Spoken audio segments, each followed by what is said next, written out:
I'm sure a lot of other members of the audience also will have similar questions. So ensure that you keep your questions simple, restrict them to one or so. You don't need to give the context as to why you are asking that question. You can also, because we have an experienced panel, they would fairly understand why you are asking that question. And don't ask very specific personalized questions, because they are very specific personalized questions. Because the panel would definitely get the whole idea is to keep them as generic and make them as applicable to rest of the team. Okay. And that said, just give me a minute. I think one of our panelists, Mr. Srini Raju, is facing some technical problem. I'll just get that corrected. Just give me a minute. Yeah, ask the team to work on that. And okay. So I'll start off with a quick introduction.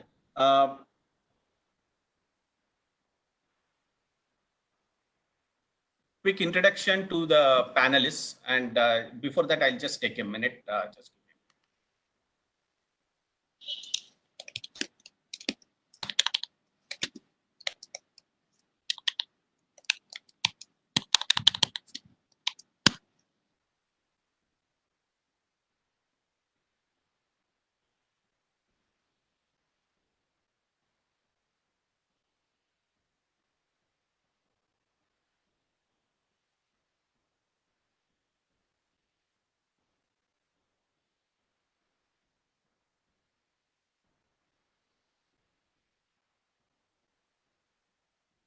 While Kiran and others are fixing the technical problems that we always face whenever we do anything, classic Murphy's law. So there is a chat window. Chat window is to send out chat. You can select whether you want to send it to everybody or just discuss amongst yourself. That keeps the engagement high. But there is a separate window for Q&A, and that's what we will be using for taking questions and answers. Okay, and thanks, Arvind. Thank you, Kiran. Yeah. Thank you. So please use the chat window and also the Q&A panel to get your questions flowing in. So that gets us to what Bharat Niti does, and a quick introduction to the panelists. We have a very distinguished set of panelists. But before that, many of you would be familiar with what Bharat Niti does. Bharat Niti is a policy advocacy platform started in 2014, and through various offline and online programs have been working in multiple sectors aimed at bringing proactive decisions that can contribute to India's progress across diverse sectors. So you would be seeing more of these webinars and weblogs, particularly in these times of pandemic, and after we are all safe and can physically meet, there would be many offline events also to supplement these initiatives. And as usual, Bharat Niti team has got the very best in the industry today to discuss about what's the role of startups in our drive for achieving self-reliance. Today, we have a galaxy of panelists who are icons in the startup world and are multifaceted facilities, as you would see from the introductions I would give to you the next couple of minutes.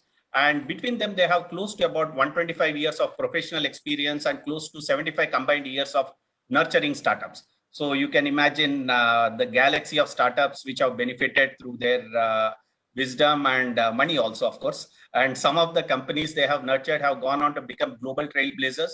They need no introduction to this group, but it is my privilege to call out some of their professional accomplishments. I'm not even talking about their academic accomplishments in interest of time, but each one of them is very accomplished on each of these fronts. We will start off with Shri Mohanda Spike.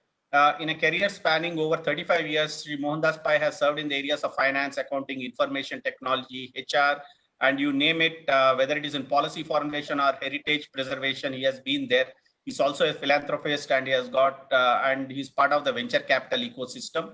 And he has helped start over 10 different funds in the venture growth and public markets. Mohandas is currently the chairman of Aarin Capital, chairman of 314 Capital, where some of the invested companies include marquee names Byju's, Council, Zoomcar, Praxify, Your Story, and Licious.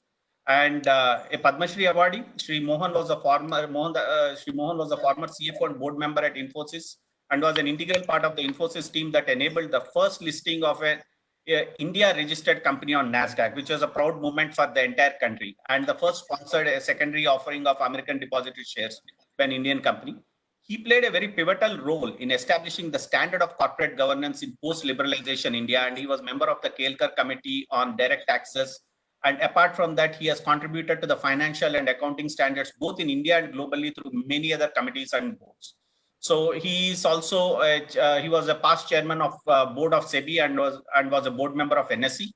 And apart from that, he is chairman of the Manipal Global Education Group, member of the boards of Havels and Institute of Public Enterprises, IPE, the Management Institute, Ascendas Property. But more importantly, apart from a lot of this, he is the co-founder of Akshaya Patra, the world's largest midday meal program, and works actively with the government and regulators on policy recommendations and guidelines. Okay, we would virtually welcome Mohandas ji, and he would join us a little bit of time. Then we have Shri Muralidhar ji. He's also joining us in a short while. He's currently the chairman of iLabs Capital and has over 35 years of experience in information technology, venture capital, and private equity. Prior to iLabs, Shri Raju was founding CEO and MD of Dun & Bradstreet Sachem, which later went on to become Cognizant Technologies, and also was the CEO of Sachem Enterprise Solutions. Shri Raju is one of the pioneers of the investment ecosystem in India, having started iLabs Venture Capital in 2000.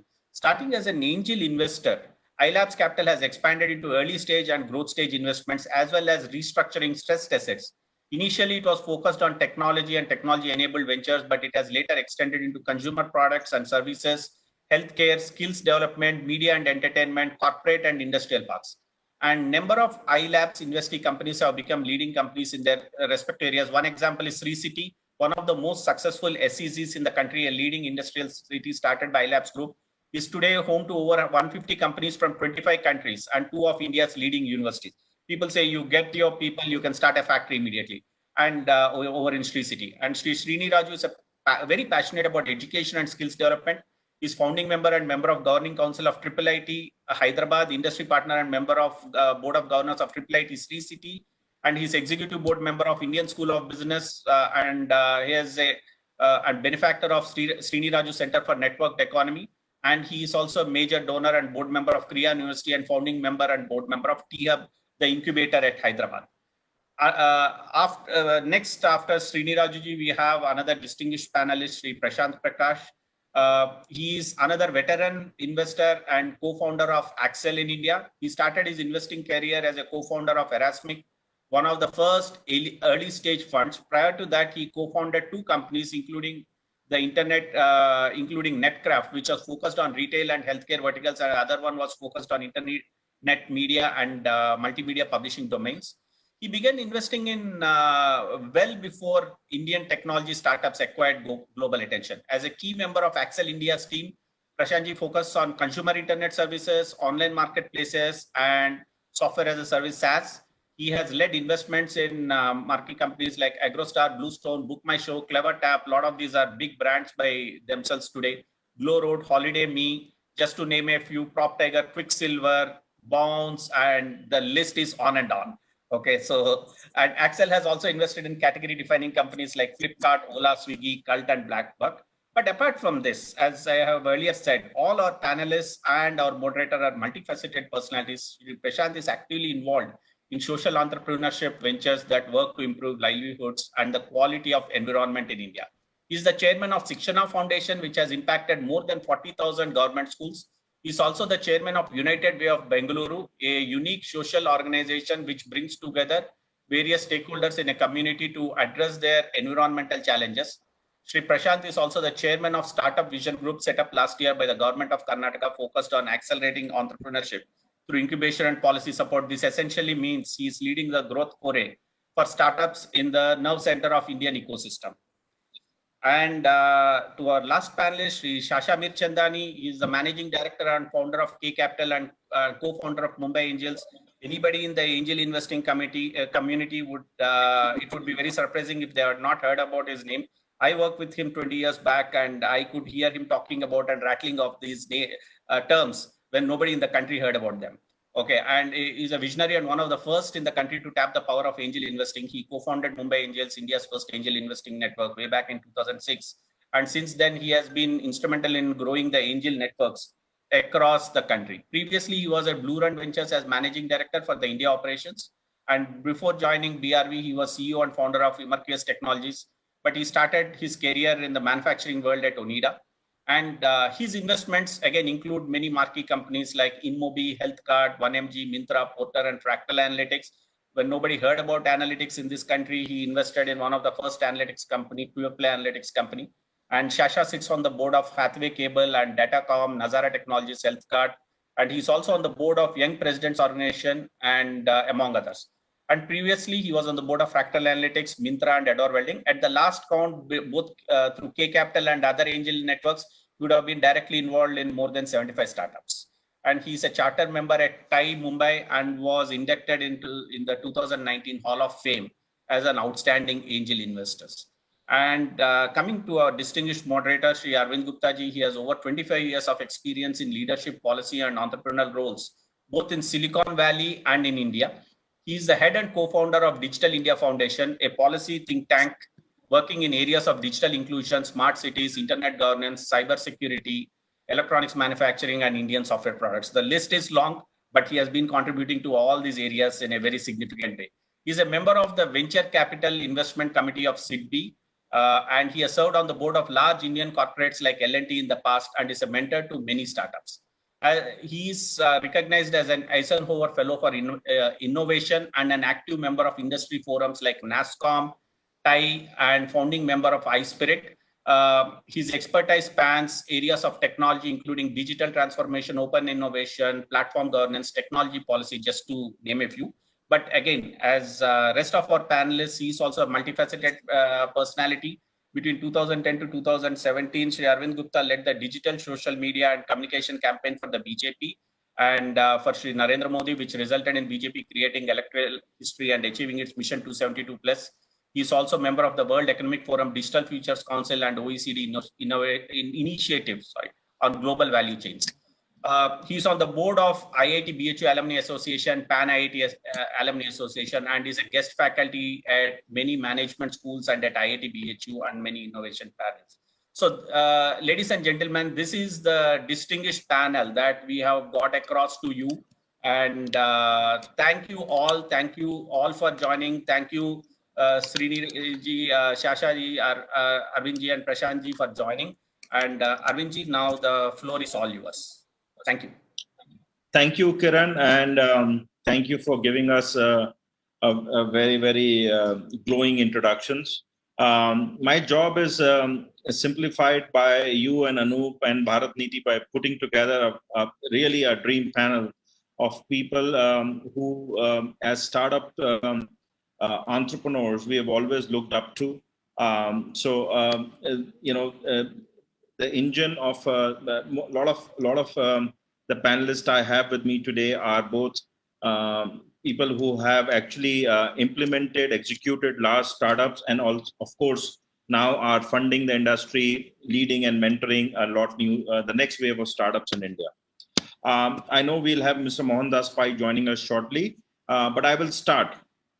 And we are going to just have a very open discussion. And the first thing I want to talk about is the theme, the mother theme of today's webinar, Kiran, is are startups in India going to be the vehicle for self-reliance?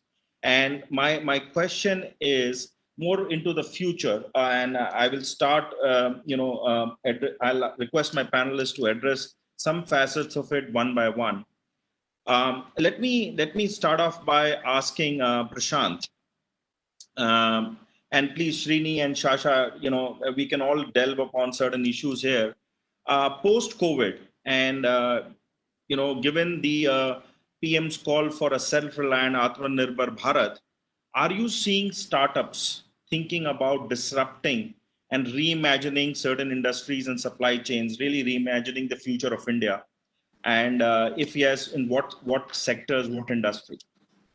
Yeah, thank you, Arvindji. It's great to be here, and I would like to thank Kiran and Anup also for having me here on the panel, and Bharat Niti for organizing this. Um, I think COVID has been, of course, a big disruptor in multiple aspects of the digitization journey that we are on in India. And I'll give you some data on the e-commerce marketplaces and the transformation that we have seen there. It took us a decade to get to an e-commerce penetration of roughly 3% in this country. But in the last 6 months, we have seen it move from 3% to 5%, right? And I think there is a significantly even faster acceleration when it comes to digital payments.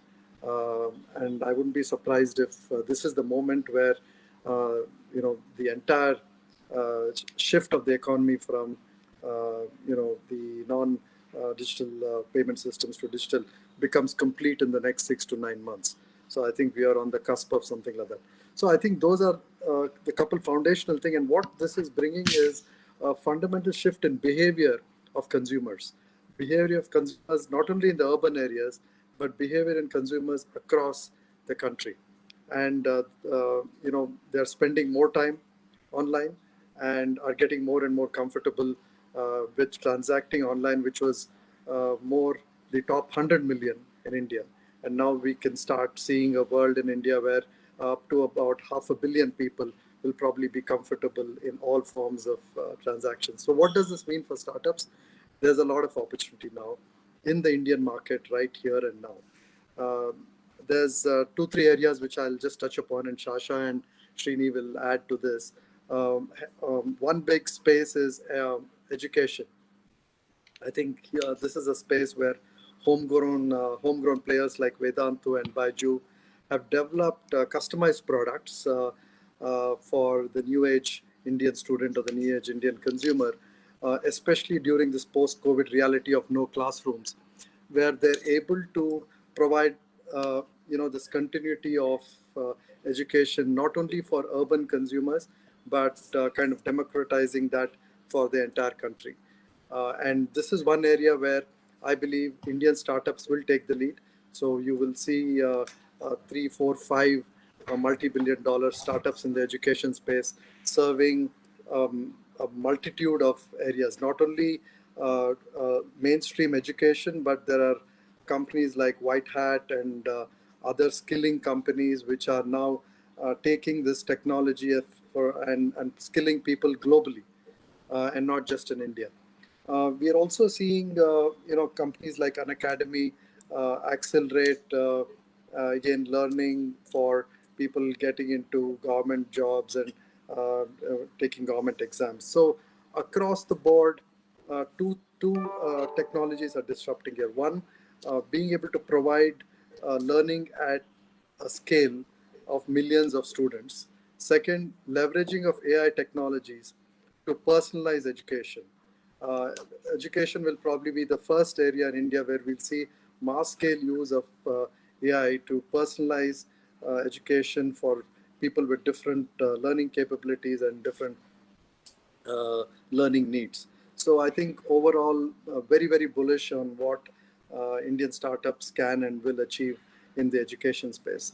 The second big space which we have seen a lot of disruption is agri. Agri as a space, agri-tech has been a long time coming, but I think for all these you need some disruption, and I think COVID is that big moment. So we did a survey of about 80, 90 agri startups with Omnivore. We saw that about 85% of them had seen a 50+% acceleration in consumption and or just basic traction in the last 4 to 5 months. So I think it is definitely that moment where multiple aspects of agri, both on the input side, technologies that are going to help in better management of farms and leveraging a multitude of data inputs through IoT and satellites, bringing all of that together and bringing again AI expertise, AI learning, and more importantly, agri is a space where you have to be demand led. if you got to double farmers' incomes, it's not just going to happen by reducing input costs and by improving, on the farm technologies. It's going to happen by disrupting the disrupting the demand and supply chains.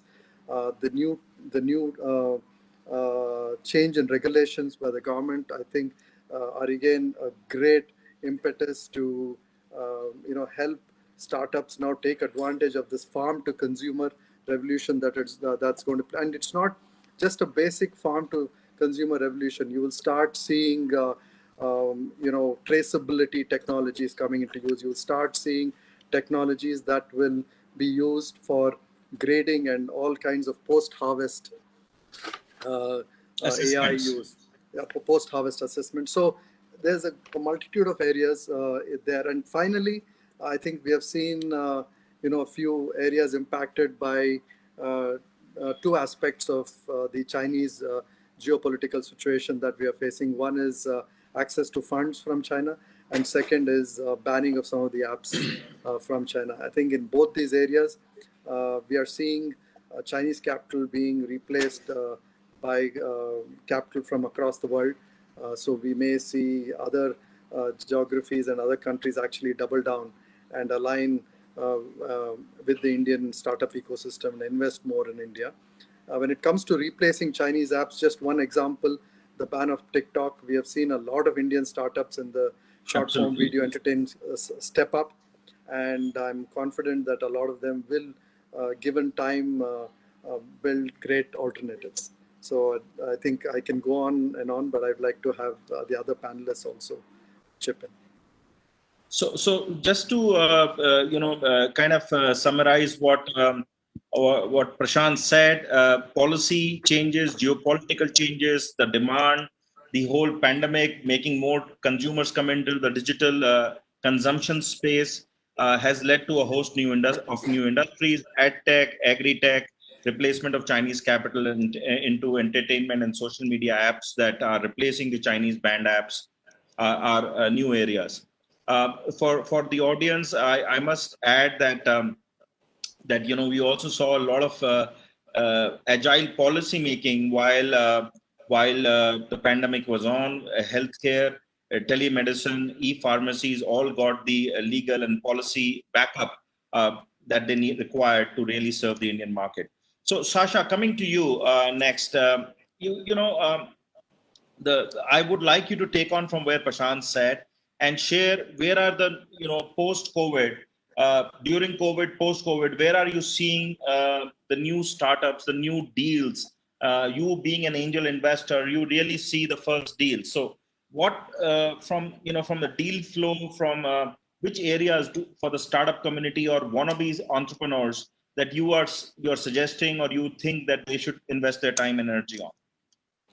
Thank you, Arvind, and thank you, Kiran, and everyone else for the invite. Firstly, I agree with what Prashant said at the beginning of what he said as far as, COVID is to digital what demonetized was to payments. So we think it's a massive opportunity. I totally agree with him on that. And what's happened is a large, data-enabled user base has made a permanent shift, which is not going to change. And that's why it's so exciting. And you can see what's happened with Geo. Google is the latest entrant. I think $15 billion has been raised in less than 1.5 months. It's a huge affirmation of the Indian space startup ecosystem. It's an incredible story as far as Geo is concerned. I agree with Prashant on agri and several other categories. We're looking at that as well. What has worked for us in the last few weeks and months is healthcare. We have several companies in the healthcare space, Arvind. We have a company called 1MG, online pharmacy.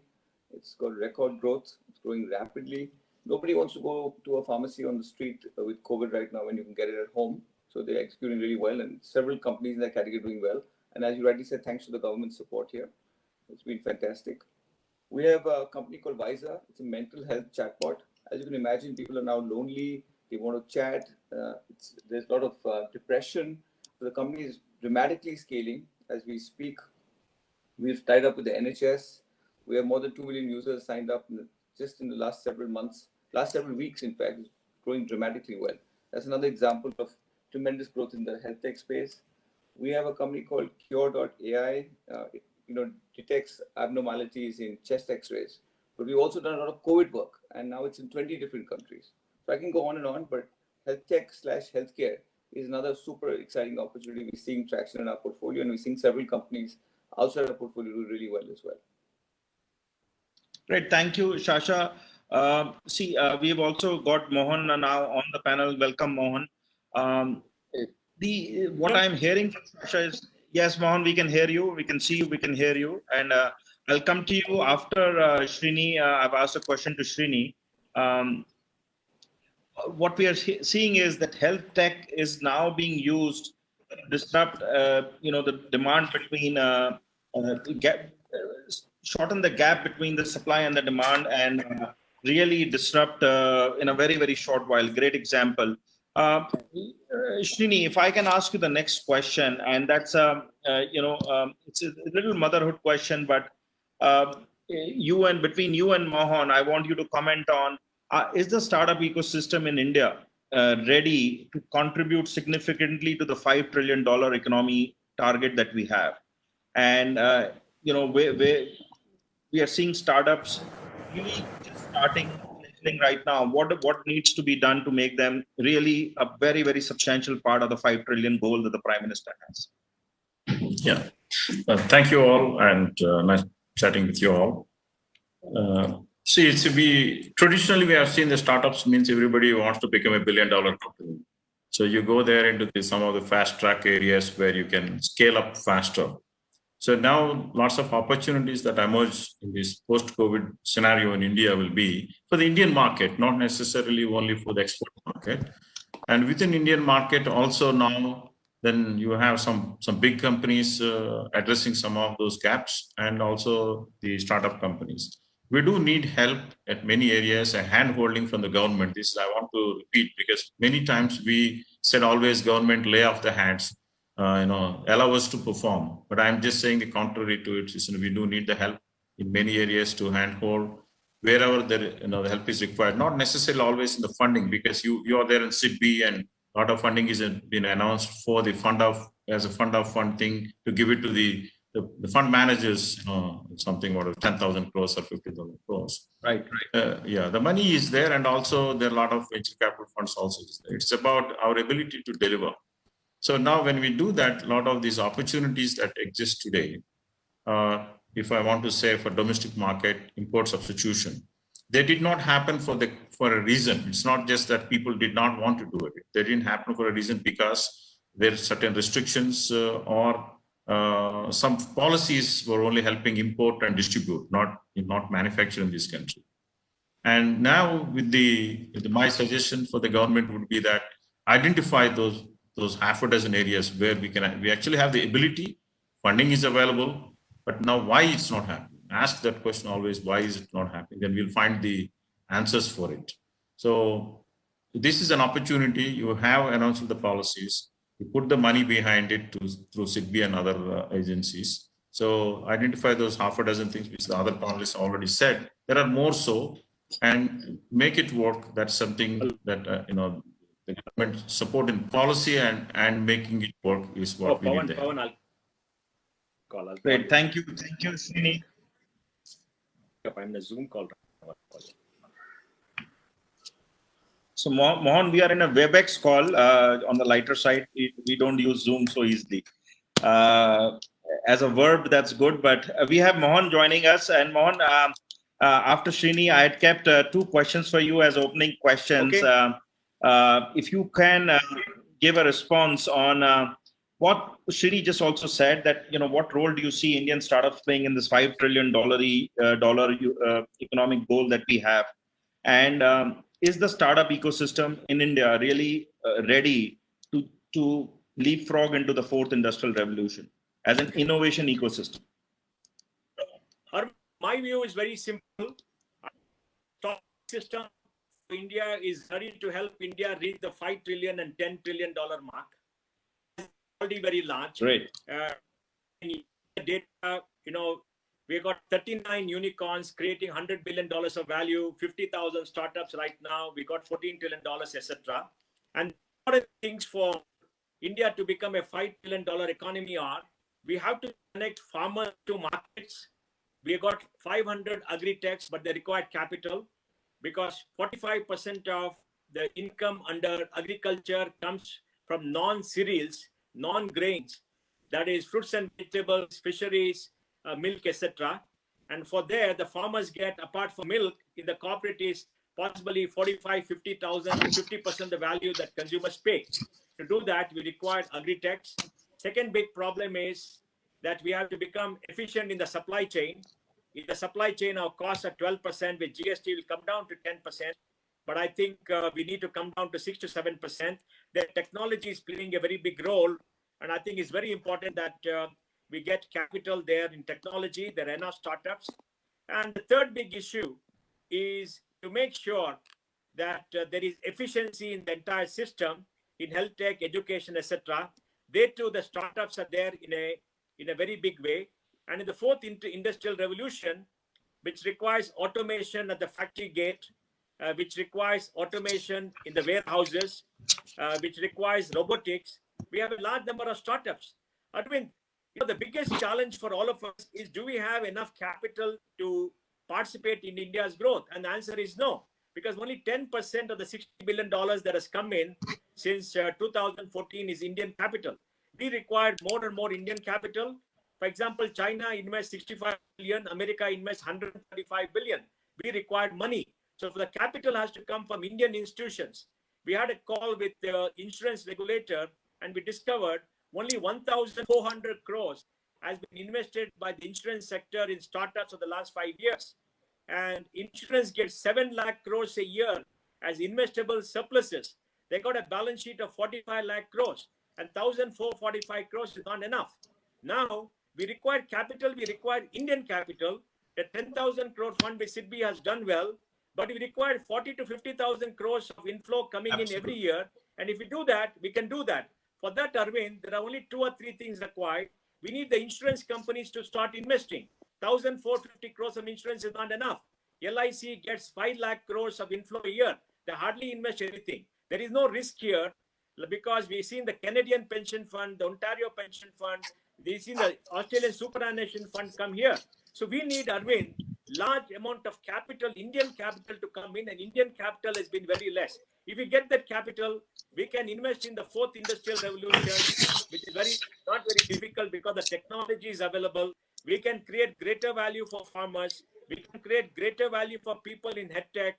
We can create greater value in education technology in all areas. So to me, the biggest challenge now, Arvind, is capital and government policy. Great to hear your comments, Mohan. And I think everybody in the panel, Srini, and government policy, this is one area where we need light touch government support and agile policy making. There are new areas that everybody has talked about. Health. I think everybody, I'm glad to hear health and agriculture becoming a priority area. Coming to my second round of questions, and Mohan, it is really going to take off from you. Is the question, the thought that you left us with, the risk appetite of insurance companies, the pension funds. What do you see as the risk appetite of the customers in India? And because that's where we hear that Indian customers, especially in the B2B space, are not ready to take risks. And also the VCs backing standard categories and not really going and backing some of these hard societal categories that we have all just talked about. Arvind, we have to get the institutional mechanism in place because capital is not flowing into the sector. Let me explain. For example, for agri-tech, why can't we have NABARD putting a 5,000 crore fund and a fund to invest in agri-techs? Because NABARD, lends about 2.5-3 lakh crores a year to agriculture. They got 11-12 lakh crore balance sheet. Why can't they put a 5,000 crore fund? That will work. Software products, METI has come with a 5,000 crore fund that will kickstart. And third, Arvind, you know that our tax policies are very perverse. Today, Arvind, if I invest in an unlisted company, I have to pay 28% tax. If I invest in the stock markets, I have to pay 11%. So I can go and buy an Infosys, a HDFC, a TCS. If I make money, I pay 11%. But if I want to invest in startups, I pay 28% because unlisted companies have a 20% tax. And if you make money, you pay another 37% surcharge. why can't we say that unlisted company investment will be like listed companies, only 11%, or abolish capital gains totally, long-term capital gains totally? In 2017-18 assessment year, Arvind, the total capital gains declared in India out of 45 lakh crores of income declared, 45 lakh crores of total income declared in 17-18, the total long-term capital gains was only 67,000 crores. On 67,000 crores, even if the government gets 10,000 crores, abolish long-term capital gains. This one big policy measure, abolishing long-term capital gains across all assets, whether it's gold, real estate, etc., will enable the flow of risk capital into startups, into other areas of the economy which are required. So to me, the biggest problem is not technology, Arvind. You know that. We can talk to all of us. It's not about startups. It's not about entrepreneurship. The biggest challenge we have is capital and Indian capital. For that, abolish long-term capital gains, one, for next 5 years, and two, make it easier for the insurance companies to come. Now, if you get the insurance companies to come who invest for 10 years, because the long-term investors abolish long-term capital gains on all class of assets, we will see Indian capital flowing in like it happened in China 5 to 7 years ago, and that will set off everything else. To me, that is the biggest constraint: government policy in tax and insurance sector and long-term pension funds not investing. Great, thank you, Mohan. That's as usual, your comments are precise and with a lot of clear suggestions for implementation. Srini, question for you, and I know you are very passionate about the replacement opportunity of the $50 billion plus worth of manufacturing, electronic manufacturing goods that we import from various countries. Where do you see this, and how do you see this shaping up in the future?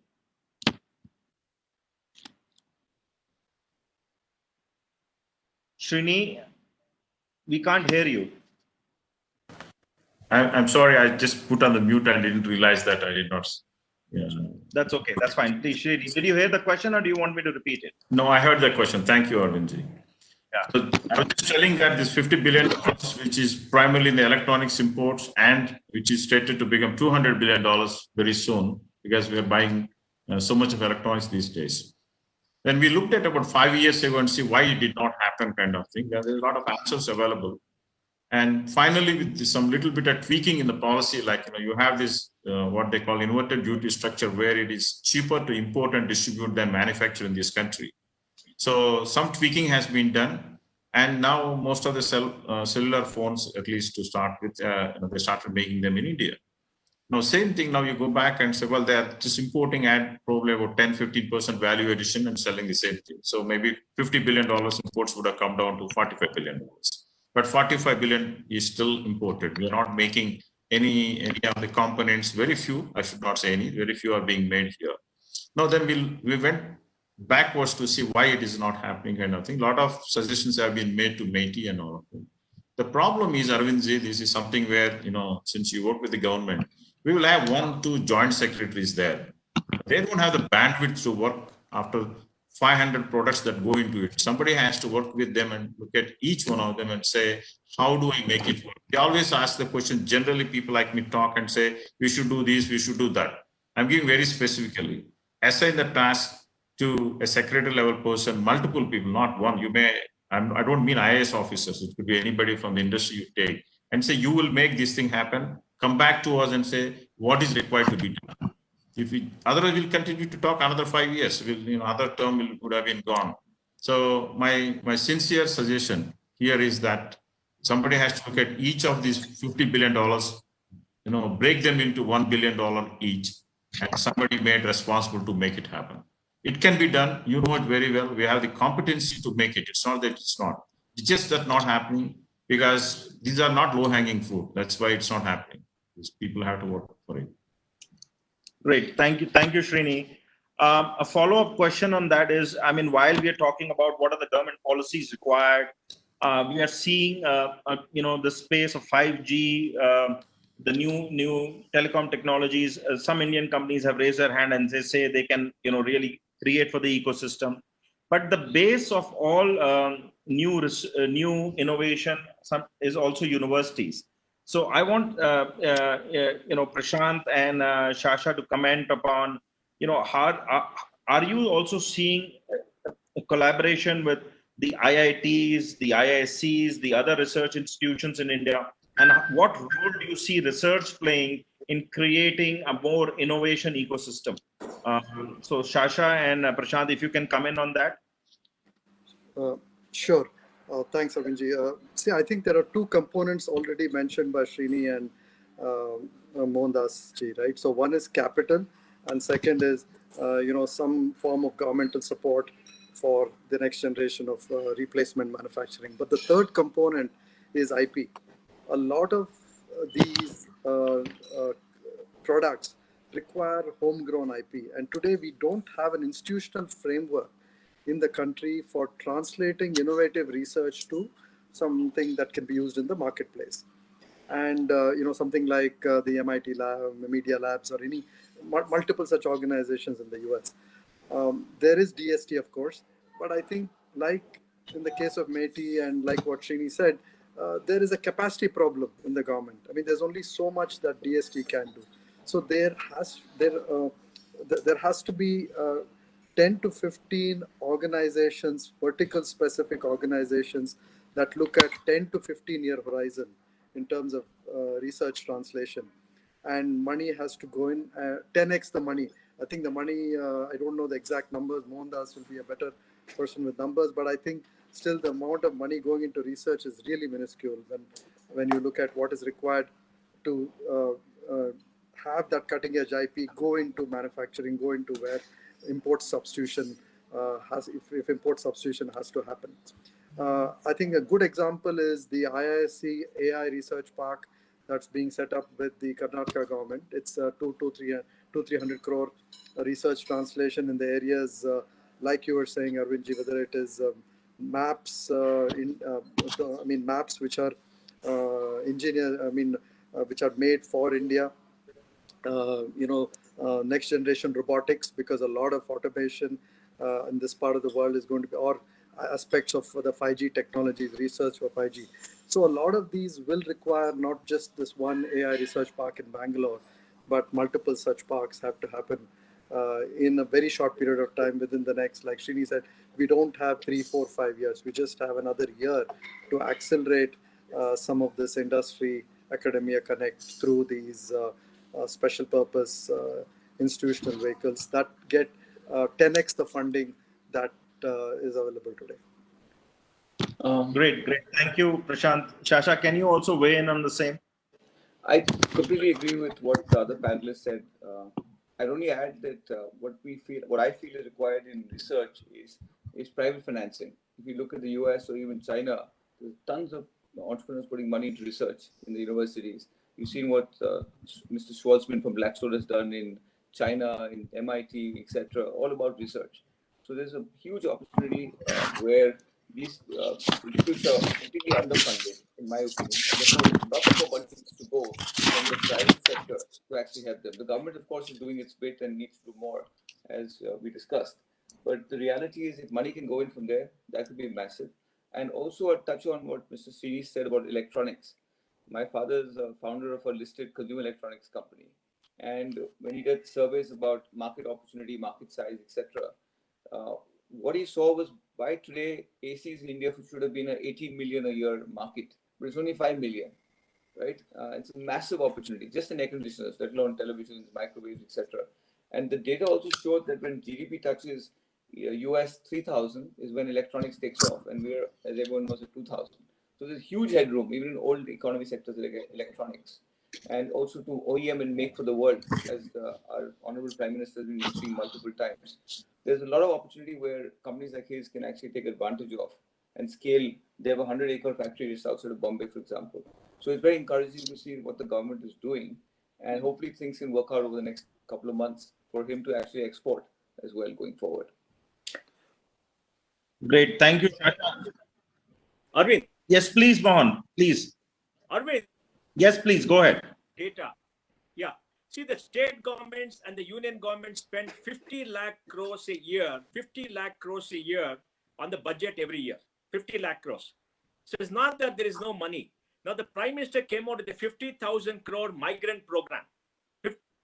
crore for migrants. So bottom 60%, the Prime Minister is focusing on.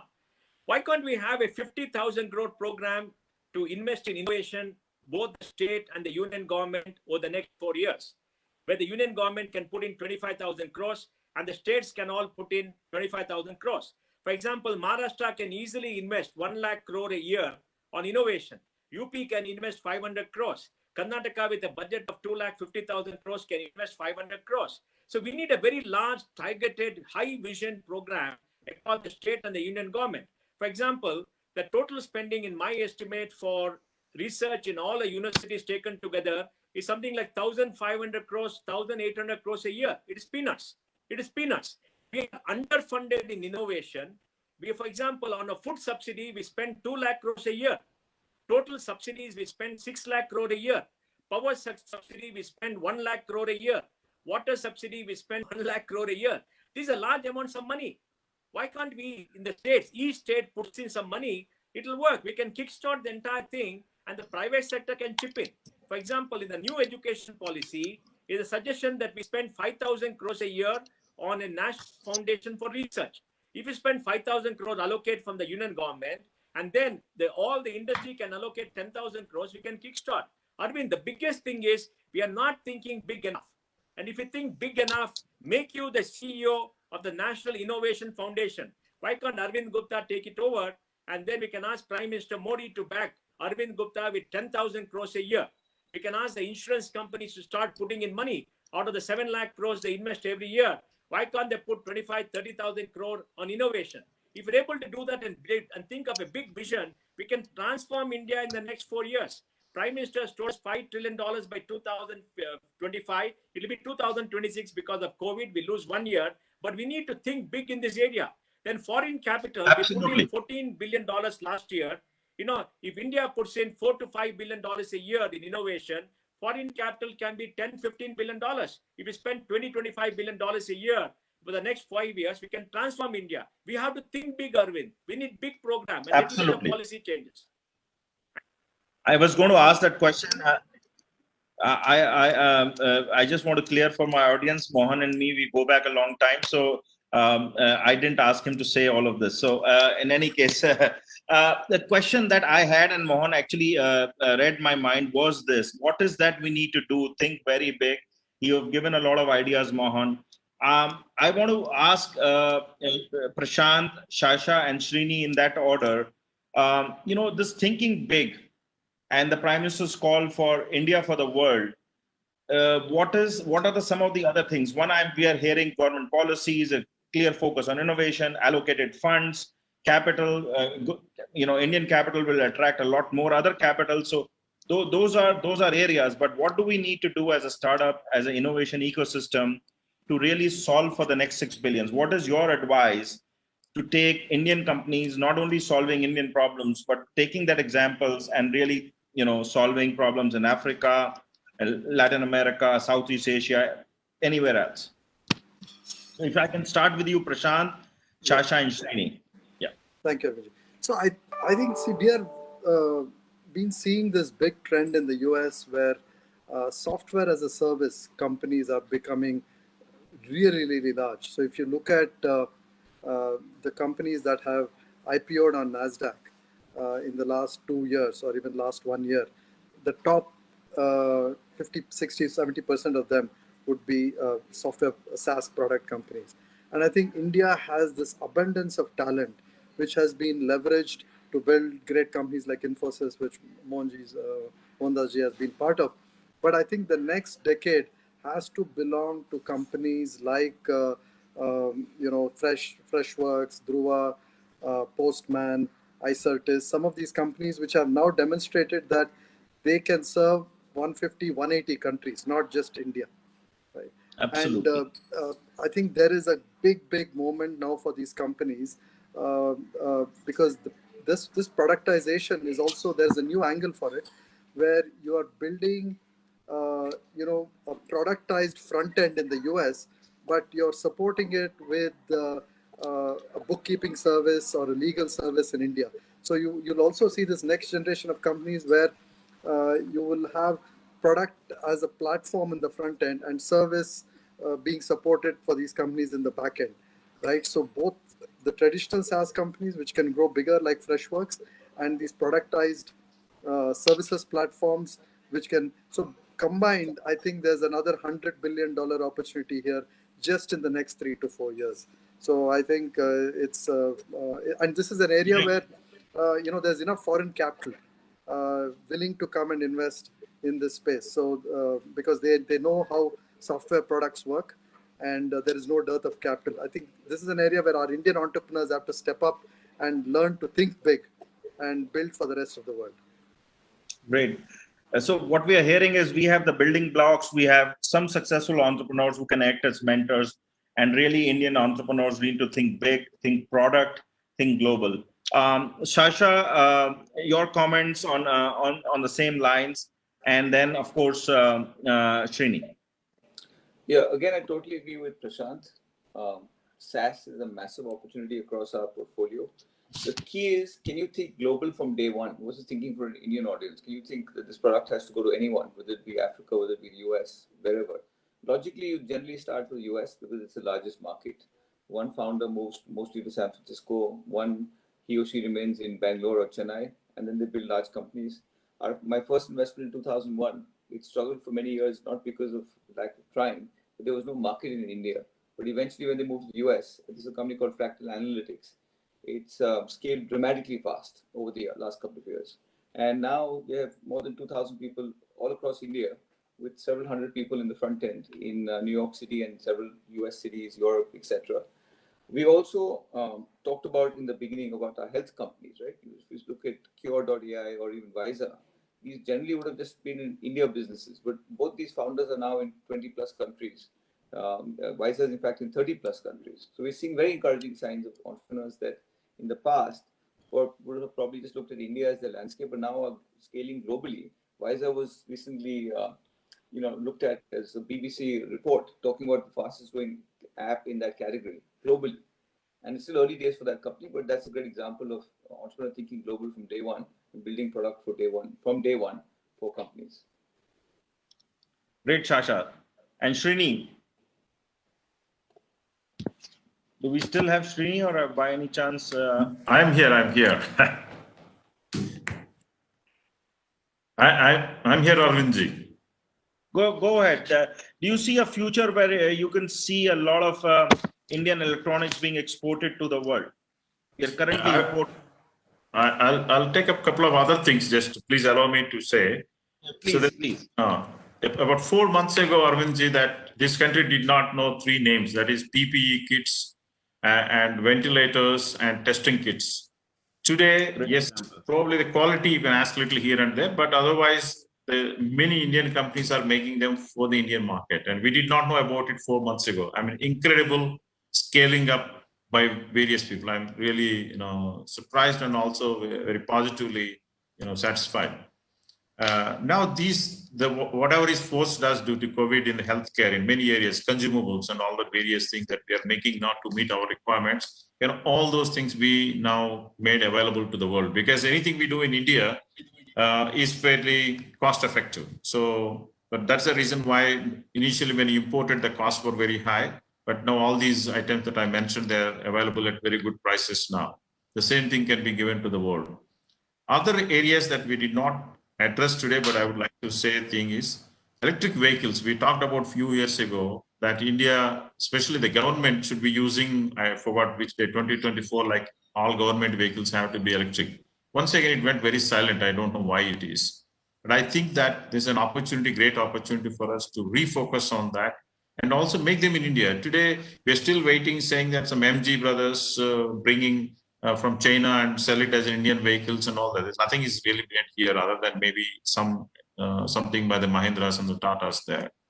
And that's one area. It's yet to happen. We focus on it, it will happen. And once it happens here, just like we import the smaller cars like Hyundai and Maruti cars, these things, and the two-wheelers from our two, 3 great companies, these things can also be exported to the world. So then now you asked about the electronics. So I have worked very closely with these people. Yes, there are some basic components have to be done here in this country. and they will not be done unless there's some support comes from we are talking about semiconductor chips and all that kind of. Well, let's first focus on the Indian market. Then once you make it here, the same prices, same things will work in other countries also.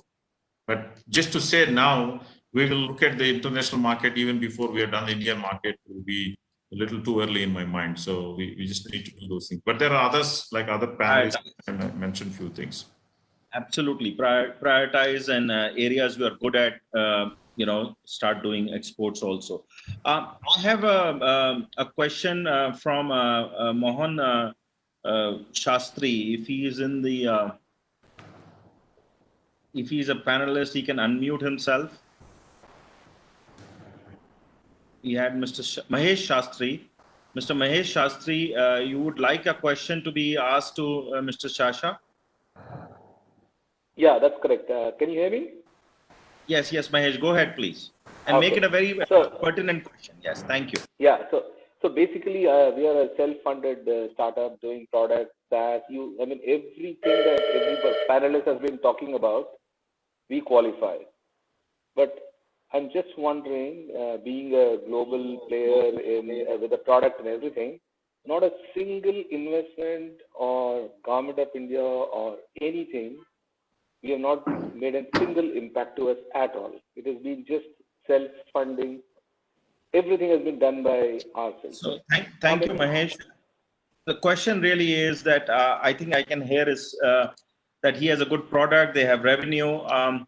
What does it take both to get private investment, venture capital investment, Sasha, and also any support from the government? Yeah. So maybe I'll leave the government part out because I'll request for to answer that. But my answer, Mahesh, is that if you have something compelling, there's always someone to write a check. There's a ton of money available now in India. There's $6 billion of venture capital money. Prashant itself is sitting more than $1 billion of capital to write checks into young companies like yours. Even small funds like us have capital to write checks. Feel free to email me separately. I'd be happy to have a look. But it's all about having one person say yes, right? That's life. There are many of the best and biggest companies today. They had many rejections, but all they had was one investor to trust them. And that's all you need. You need one. If I say no, my opinion doesn't matter. Go to Mr. Pai, go to Prashant, go to Srini. And one of them will be smart enough to say yes to you. Absolutely. Great. Arvindji, just if I may add, I don't know where Mahesh is based, but if he's based in Bangalore, the Karnataka government has an Elevate program where they give 50 lakhs to a crore for about 50 to 70 companies every year. So he can definitely apply for that. Great. Thank you, Prashant. Arvind, Arvind, if I can add, you see, Karnataka has done a lot of innovation in the state. Why can't Maharashtra, Tamil Nadu, maybe Telangana, Rajasthan, Uttar Pradesh follow that model? The model has worked. See, we need multiple agents of innovation. And today, to scale, we need the state government, the government intervention, because all the funds and everybody are investing. But Indian capital to come, we need government. So we need a coordinated action where we think big and we have a plan and say, look, we're going to do this. Let us say, from India, we're able to get 50,000 crores of capital a year. Arvind, we can transform this country in 6 years. And we need a good leader at the center of you to work with Piyush Goyal, our minister, to make this happen. Question for you, Mohan, is in IT sector, you have seen this happen in 15 to 20 years, that IT sector became some sector where there was good federal competition amongst the state. There was a good competition, a healthy competition in states that they wanted to attract IT companies to set up their offices there, give them better deals. Do you see this happening in the good, healthy competition within the states? Like Karnataka has done something. Do you see Maharashtra, Delhi, Bihar, UP, Assam, whatever states in any part of India, competing for the innovation ecosystem for them to own up the innovation ecosystem? Because don't understand. Vasundhara Raje did a great thing, and she became the best digital chief minister. And the Rajasthan became the best digital state. The state governments are not concentrating enough here because they don't understand what is happening. Prashant and many of us have worked to make sure Karnataka does that. But Karnataka should put more money. I mean, Karnataka should put 500 crores behind this per year. They got the money, 2,50,000 crore budget. Maharashtra has got a, maybe a 7-8 lakh crore budget. Why can't they put 1,500 crores? Tamil Nadu has got a 2.5 lakh crore budget. They should put 1,000 crores. We need the state governments to each look at this innovation system as a force multiplier and start putting a little bit more money, like the Elevate program, like the AI program in Karnataka. They're not doing enough, Arvind. They just don't get it. So there has to be education to the state that they need to start understanding the value, the long-term value it creates. I have Sudeep Kalia. Sudeep and Mahesh, thank you for your intervention. If you can please mute and shut off your mute your mic, that will be great. And Sudeep, if you can unmute yourself, you have a question. Can you go ahead and ask your question? Sudeep Khila. Yeah, it's audible, sir? It's audible, Sudeep. Go ahead, please. Yes, sir. So, as one of our honorable person told that we don't have the problem of science and technology. We need the money. So here, what I realized for my last 10 years of industrial career, India has a very poor ecosystem of the industry and academia collaboration. So I mean that universities rarely come forward with the feasible, which is viable technology, which is possible to take transfer from the university research to industry. That is number one. Number two is that industrial research scientists are very rarely recognized by the universities. Third is the interdisciplinary research. Sudeep, what is your question? Sorry, we need to keep it simple and straight. Yes, what's the question? We need a government level policy push up for those issues, who is actually help for the startup India movement more easier, more faster. Basically, you're talking about more research, which is industry and startup oriented, and a better collaboration with the research ecosystem. With the startup community. Great suggestion, Sudeep. Thank you for asking that. We did discuss that. I want to come to the last part of the panel discussion before I know the minister can join us anytime. So I don't want to disrupt the last comments from the panel discussion.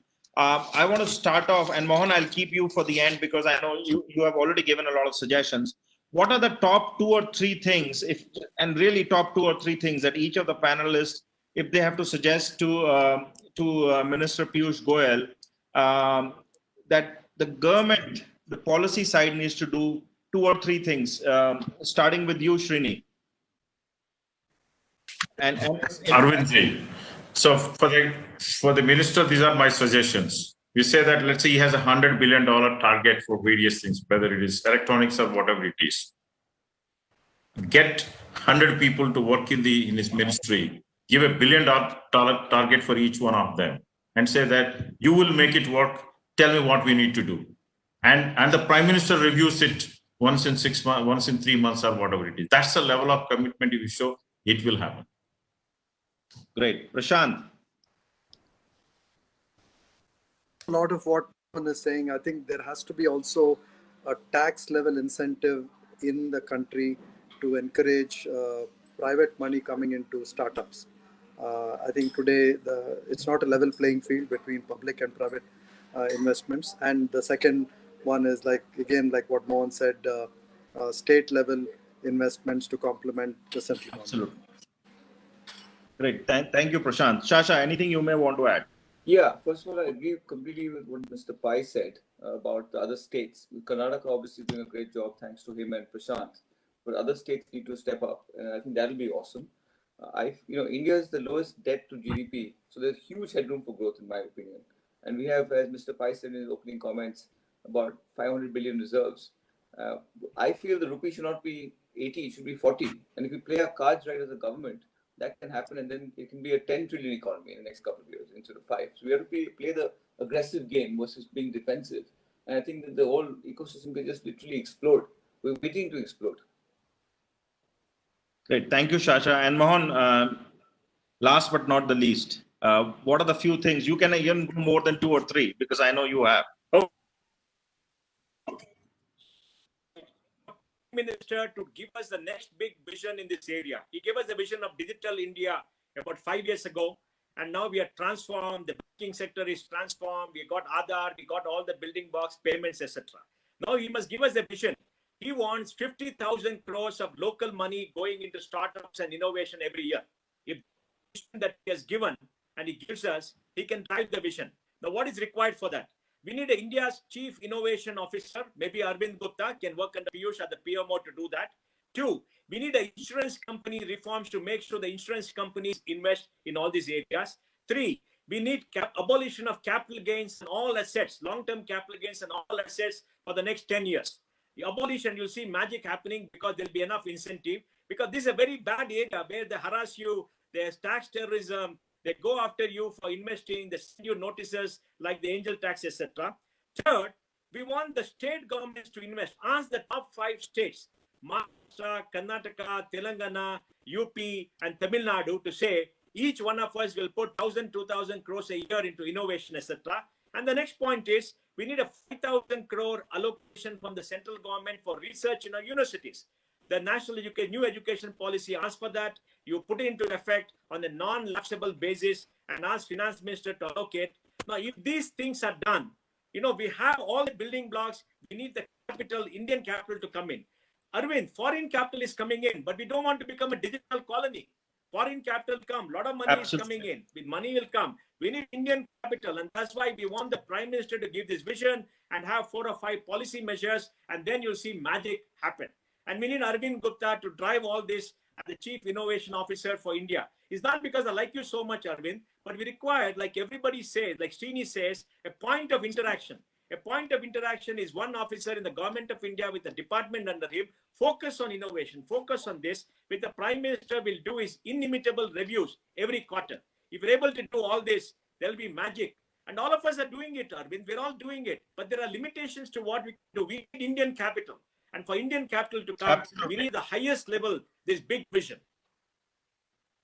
So, great panel discussion. We've been going on for an hour. And I see, very, very, precise and succinct suggestions. It's not, we need a motherhood statement. So thank you for the panel. Let me start off by saying that it was great and hearing from the veterans and the really the trailblazers of this industry. We all look up to you to say the right things, tell the right things, and assert on the right initiatives required by the government. With that, I am going to hand over back to Kiran. Kiran, over to you now. You've asked as many questions we could. The chat is going on very well, but Kiran, over to you. Thank you, Mohan, Srini, Prashant, and Sasha. Thank you, Aarin. Great moderation. Thank you. Congratulations. Thank you. Thank you. Thank you.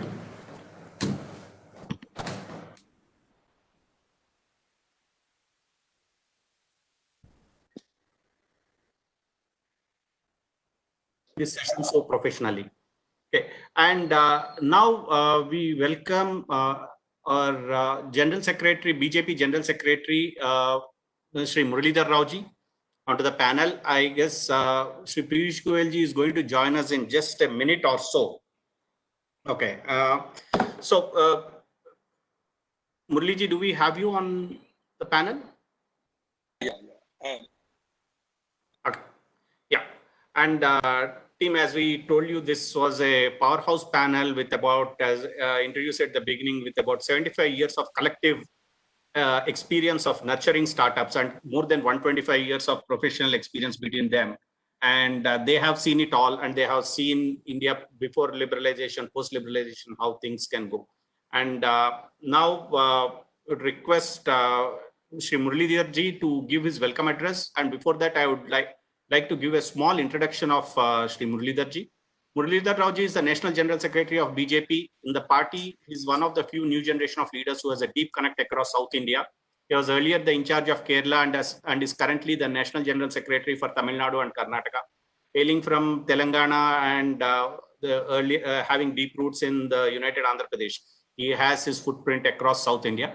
This is apart from the responsibility of guiding the youth wing of the party and also being responsible for training more than 15 lakh cadre across the country.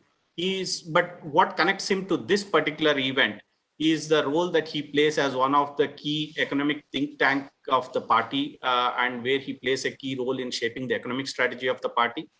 And before joining the party, during his close to 16-year association with the Swadeshi movement, he has tirelessly worked for promoting national self-reliance, and he's a firm believer in the role played by entrepreneurs in the country's advancement. And he has been championing their cause, particularly in the areas of defense, electronics, and energy sectors for the past many, many years. At the same time, he has also been in the forefront of espousing the cause of the important but marginalized professional communities, which provide mass employment in the country, like people like weavers, fishermen, small traders, and artisans, who are very important to the entire economic development of the country, and they contribute handsomely to the economy of the country. But yeah, probably are understated. And he has been the mentor of Bharat Niti for many years, and he has been focused on startups and how they can contribute to the self-reliance of the country. And Muralidharji, welcome, and request you to give the welcome address while Piyush joins us. Namaste, for the introduction you have given about me for today's program. Am I audible? Is it okay? Yeah, you are audible, Muralidharji. I can hear you well. Yeah. So today, this program is a very, very good program I've organized. Beginning of my presentation, I would like to congratulate and the panelists you have gathered. It is not only useful for the today's audience, but have an immense impact. Iconic personalities, celebrities in this area who have created confidence and trust. They give a message that India can do. So we have gathered in this program today, and we also have Honorable Minister Piyush, my friend, who is going to come. And so once again, I thank Bharat Niti before taking up the today's subject. Here, now in this program we have organized in the context. We have to understand the context, very important. One is this pandemic, COVID pandemic, of course, has started from China, and now affecting the whole world. More than 200 countries and the entire world and world economy is now, completely came to stand still. And that kind of pandemic is the context. And another context, as India, we have leaving other countries, is, we had to ban 59 apps coming from China. And it's a border conflict. Definitely, we have a longest border sharing with China. And though, all these things are there, all Indians believe that this problem is going to continue. Nobody is thinking that this problem has completely subsided. So the problem with China on border, not only on border, in India, people will be having as a challenge. So this is a second context. In that context, 59 apps is only a symbolic thing, but we have got much more deeper challenges vis-a-vis China. So this is a second context. And third important thing, as our Honorable Prime Minister has given a target to the country that we have to make 5 trillion economy India. Now, these are the three contexts in which this subject is now discussed. And I'm very happy in the last moments of this panel discussion, I could attend and I could see what the speakers have said. Here, I would like to take up the subject in a different way. India is a democratic country, and we have 135 crore population. And democracy, not just as a polity, of course, polity is important, but we have social dimension, we have economic dimension, and we have political dimension for the democracy. Democracy is not just confined to politics. So in that context, democracy is getting widened and democracy is getting deepened. Lot of people are participating in the process. So in such a context, technology, as a roadblock, but it is enabling the society to handle the democracy and to make democracy more meaningful. So technology in that context is very important. I'm not. Uh, You're audible. You're audible. is it okay? Yes. Yeah. So just to also announce that Honorable Piyush Goyal ji has also joined the meeting. Welcome, Piyush Goyal ji. And once Murli ji completes, we'll start with the keynote address. Thank you. I'm very happy that No worry, I'm take giving your time. introduction. My friend and my colleague and whom I have known for the last 20, 30 years. He is here to represent the government and he also represents the future vision. So Piyush is here. So I would make it very brief and very important. Now, in this context, democracy means democratization is taking place and new sections are participating in the whole process in terms of economy, in terms of polity, and even social transactions. So, in this context, I feel how to make 5 trillion economy possible. And in this context, I would like to say Asia is acquiring its past status of driving the whole world economy. Now Asia is no more a subservient continent. Now it is becoming leader of the continent. So leader of the economy, global economy. So in that context, India with its population, India with its market size, India with its role at the global place awaited, it cannot afford to continue as a laggard economy anymore. So this is not appropriate and not suitable, and our Indian youth are not anymore going to have this kind of situation, and it will be seen as a condemnation and a curse. India as a weak economy, it will not be useful for the global balance of polity and economy. So in that context, we have a role cut out. So this is a very important thing. Now coming to the point, 3-4 important issues.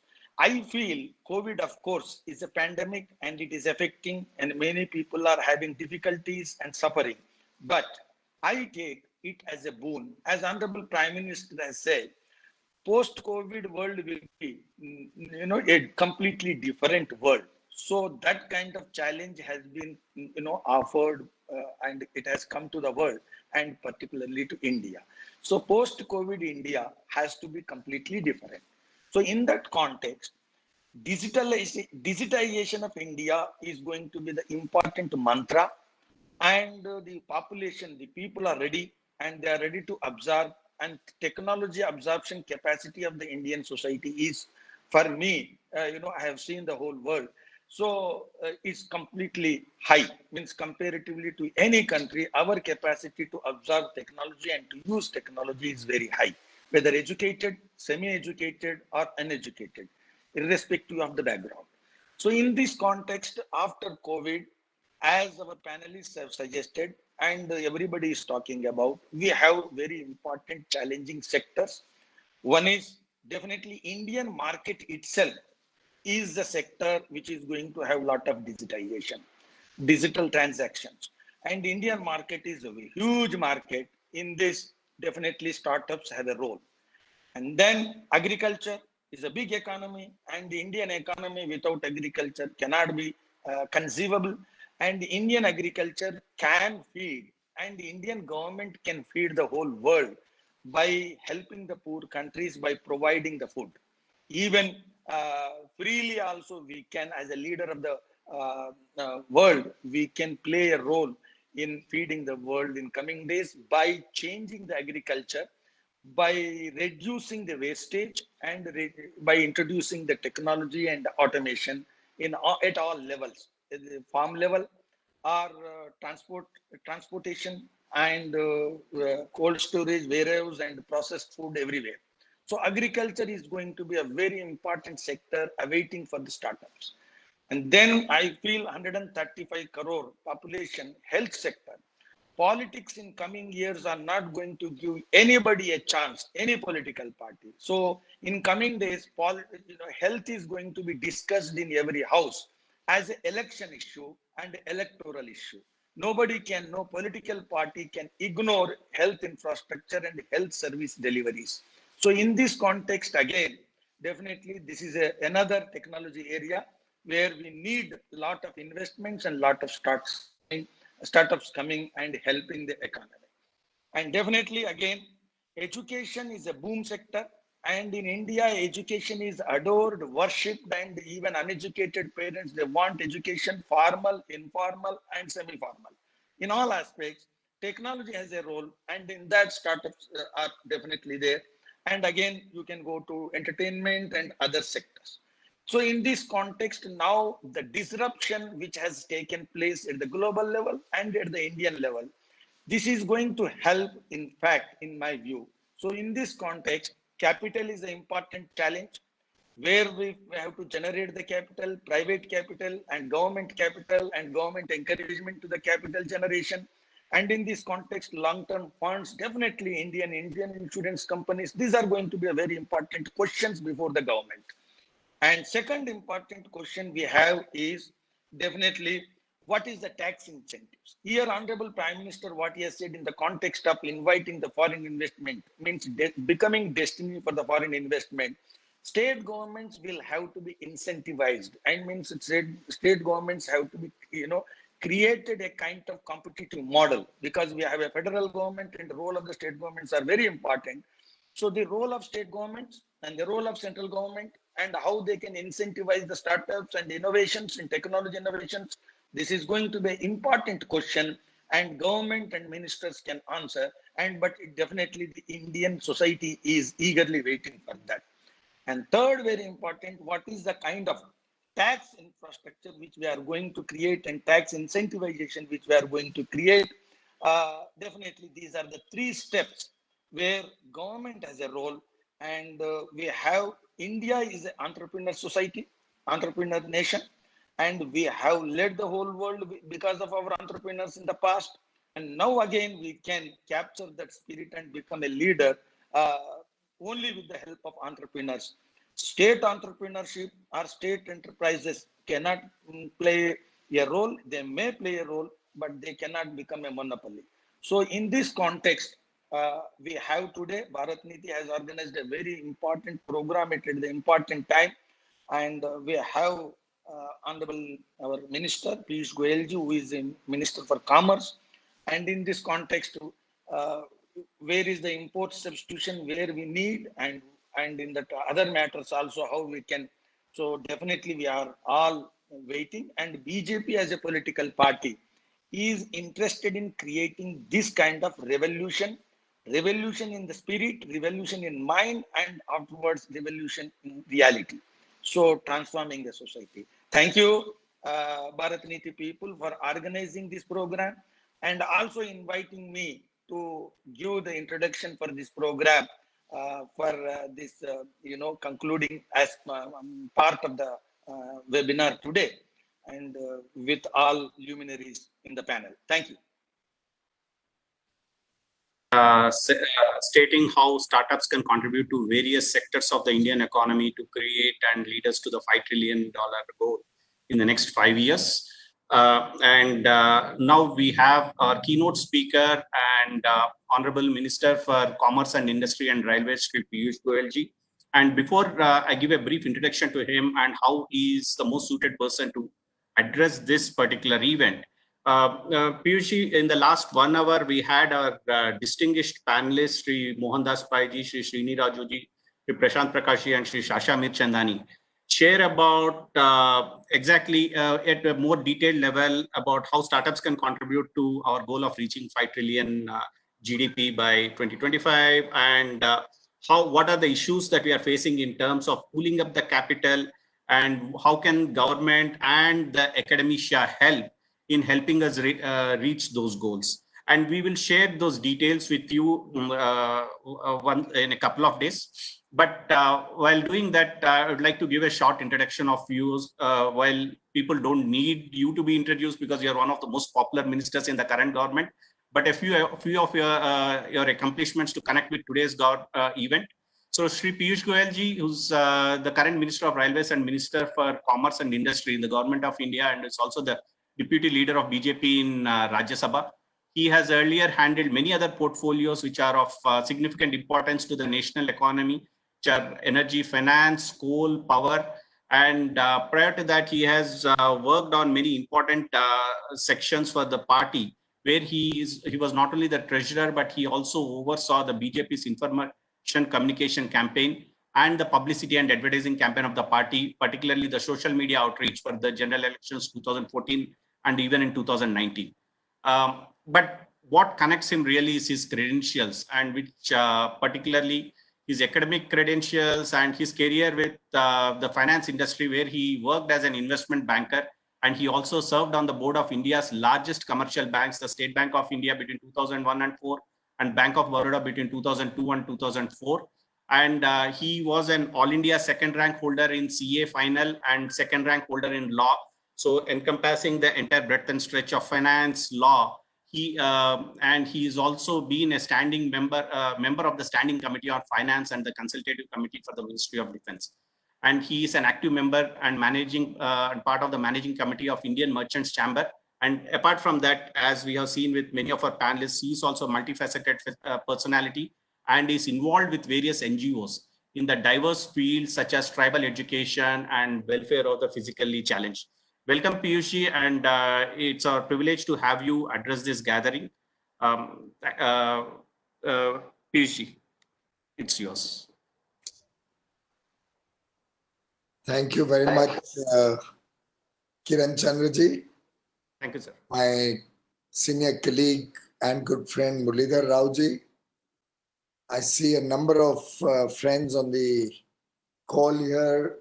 I can see Mohanda Spike, Sasha, Srini, Prashant, Arvind, Gupta.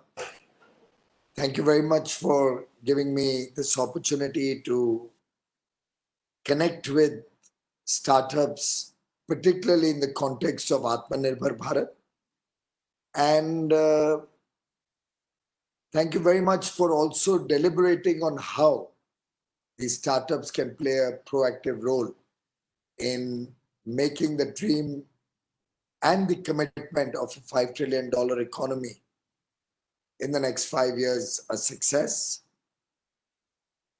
In fact, on this day today, 51 years ago, humans landed on the moon.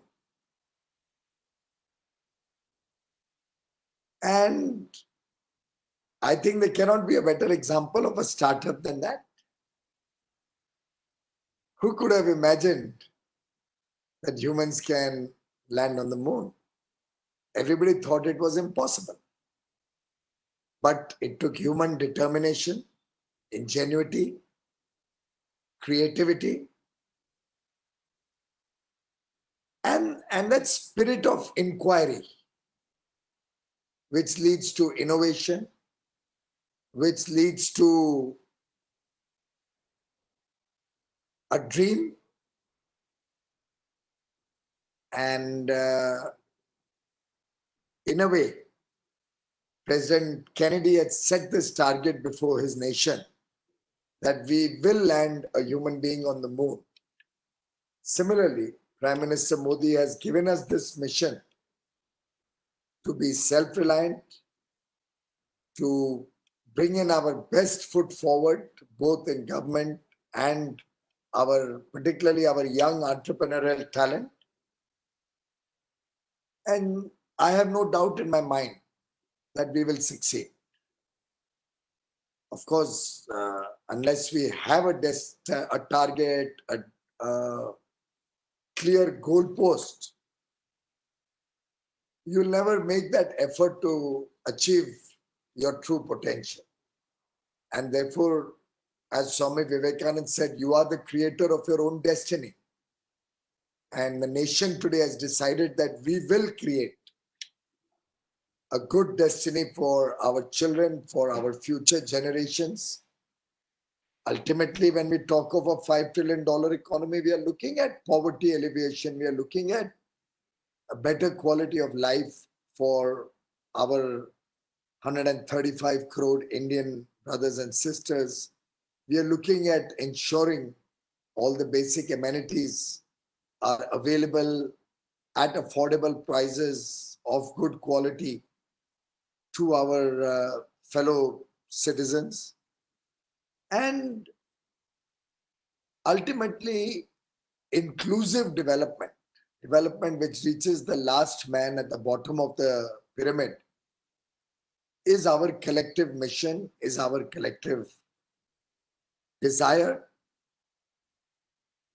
And we have a chance, our generation, all these young boys and girls that I see on the television, I see Sarthak Jain, I see Sudip Khila, all of you, you are going to be a part of history that is made in the next 5 years. You will all be contributing to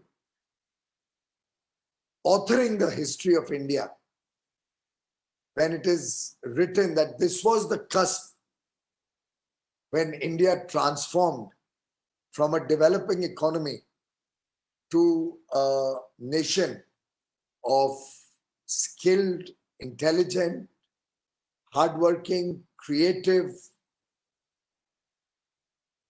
entrepreneurs, creative thinkers, creative innovators, the developers of modern India. And the startups have a very important role to play in any such initiative. It is the spirit of entrepreneurship, the willingness to fail, that really defines startups, that defines all of you. Many people say that success is always on the back of several failures. Unless you experiment with the impossible, unless you toy with new ideas, unless you are willing to fail, you can never be an entrepreneur. The very sense of entrepreneurship is your boldness, your ability to take failure only as a stepping stone to success. And our young startups are truly pushing the envelope when it comes to disruptive technologies, when it comes to newer way of doing the same things. And today, I think all of us are looking up to the startups to find solutions for the post-corona world. Post-corona world is not going to be the same as the before-corona world. And as our youngsters demonstrate their bold initiatives towards creating new jobs, new ways of doing business, new paradigm of measuring success, I think that is truly what will make India Atmanirbhar. By Atmanirbhar Bharat, we are not closing the doors to international engagement. In fact, we are opening the doors wider for greater engagement with the rest of the world.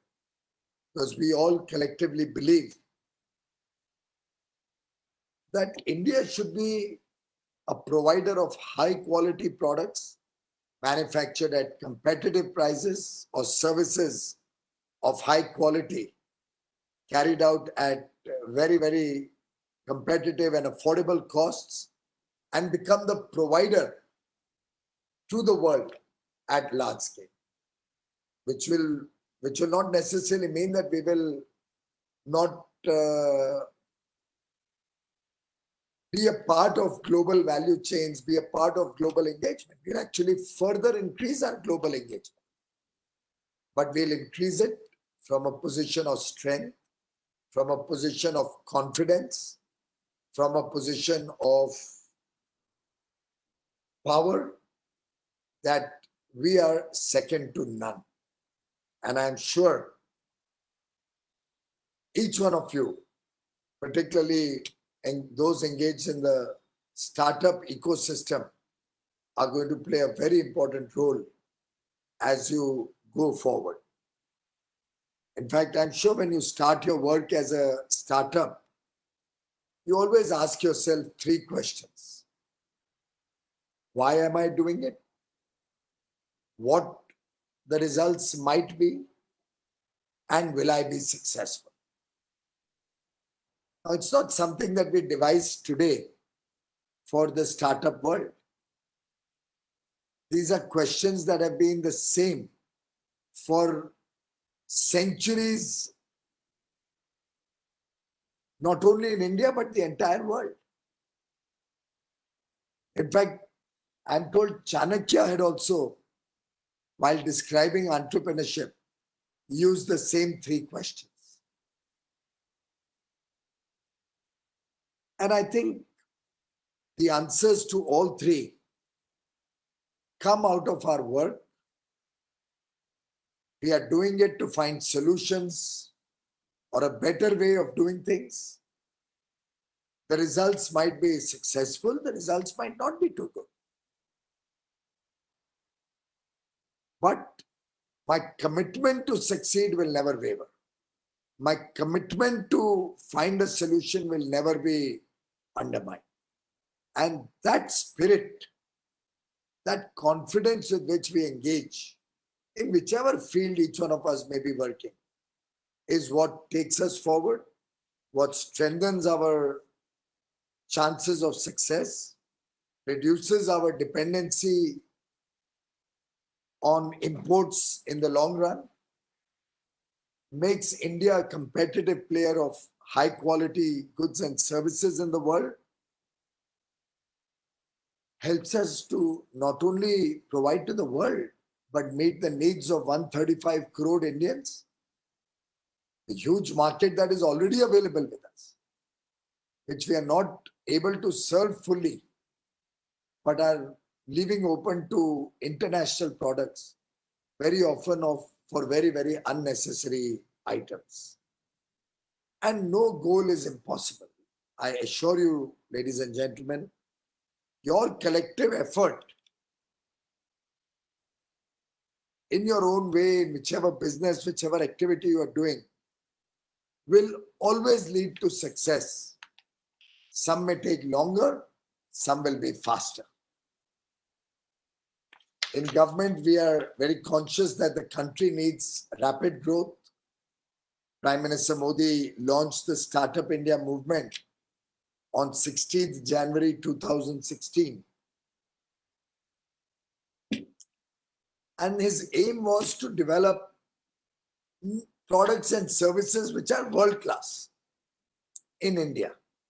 And that way we'll not only be increasing employment, we'll not only be doing import substitution, but will also become global players in matters of technology, in matters of cost competitive manufacturing and providing high quality services. Of course, on our part in government, we have certain responsibilities. We'll have the responsibility of making life simple for you. We'll have the responsibility of handholding with easier compliance, easier exit processes. If you get into any legal issues, whether we can support you, fast tracking of patents, ensuring that information asymmetry is taken care of. Exemptions have been given on income tax and capital gains tax. A fund of funds has been created to infuse more capital into the startup ecosystem. The new credit guarantee scheme for MSMEs also allows small startups to borrow up to 20% additional loans. I noted with interest the conversation that was going on around incubation and industry academia partnerships. Clearly, we have tried in a small measure through Atal Innovation Labs or setting up incubation centers, through competitions, through grants, various other things. The GEM, Government E-Marketplace, which is one of the most widely used channels for government procurement, also recognizes the importance of startups separately. In patents, we are reducing the cost that you will incur as startups for registering new copyright, new brand, new technology. In government tenders, startups have been given a special status, a priority. You're not required to have prior experience. 2 startup fests are held annually, domestically and internationally, to provide networking opportunities. All of these steps collectively will, I hope, help the startup ecosystem take wings. I noted that there are still several more initiatives that need to be done for ease of doing business, for ensuring greater degree of participation of banks and lenders to the startup ecosystem. In fact, personally, I feel our Indian investors need to play a much more important role in providing funds to our startups. Most of our high quality, successful, good startups are getting sold to foreign companies. And I think the risk-taking ability in India needs to be promoted a lot more to support our startup ecosystem. I've been talking about it to different investment groups. Mohanda Spike has been helping me a lot in that activity. And I'm confident that as our investors recognize the great role that the startups are playing in newer ideas, newer technologies, R&D, innovation, strengthening women entrepreneurship, providing jobs to our young boys and girls, boosting the Atmanirbhar Bharat campaign, helping our self-help groups achieve good results. I think all of these will further help us get more and more Indian investors into the startup ecosystem. A lot of good potential is going to be seen now in through the startup mechanism in the post-COVID world, addressing the challenges of COVID-19. Somebody the other day was telling me about Madhukam, a brand of herbal hand sanitizer, which was developed with the guidance of a scientist and researcher. And in the initial days, really helped us to overcome the shortage of of hand sanitizers to prevent COVID-19 spread. Now, this sanitizer is not like every other sanitizer. It's developed from the base of the traditional Mahua brew, which is an integral part of Adivasi life and culture. These type of newer and newer innovations are going to play an important role in the post-COVID world. I see lots of examples like this coming out, a lot of examples to find solutions for logistics that are very, very interesting. And I thank all of you in the startup ecosystem for your commitment, for the inspiration that you all are to our future generations of entrepreneurs, future young boys and girls who want to be entrepreneurs. Several states have also started schemes to promote startup ecosystem, to promote women entrepreneurship. But I assure you that the government of India will continue to have a focused efforts to support the startups, to connect startups with academia, with our universities, with our business persons. In the railways, I'm often on telling them to throw some hackathon type challenges to our startups to find solutions to many of the problems that surface there from time to time. Healthcare sector, education sector, financial inclusion, fintech, mobility, delivery systems, making all of these more affordable, more tech savvy, more efficient and effective are the critical needs of India, which I am sure one of the world's top 3 startup ecosystems that India is proud to have will surely focus their attention on.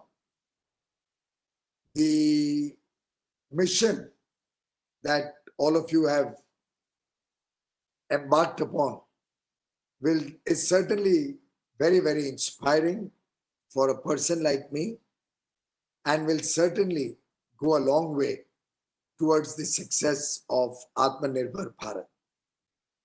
As the Honorable Prime Minister said, we have 1 million problems, but at the same time, we have over 1 billion minds. And I am sure our billion minds will solve the problems of India. No goal is impossible for us to achieve once we put our mind, our heart, and our soul to achieve it. India has proved this time and again in our long history. This time also, India will succeed. You will all succeed. My best wishes to all of you. I pray for your good health, for the good health of your family and your near and dear ones. Stay healthy, stay safe. Thank you very much.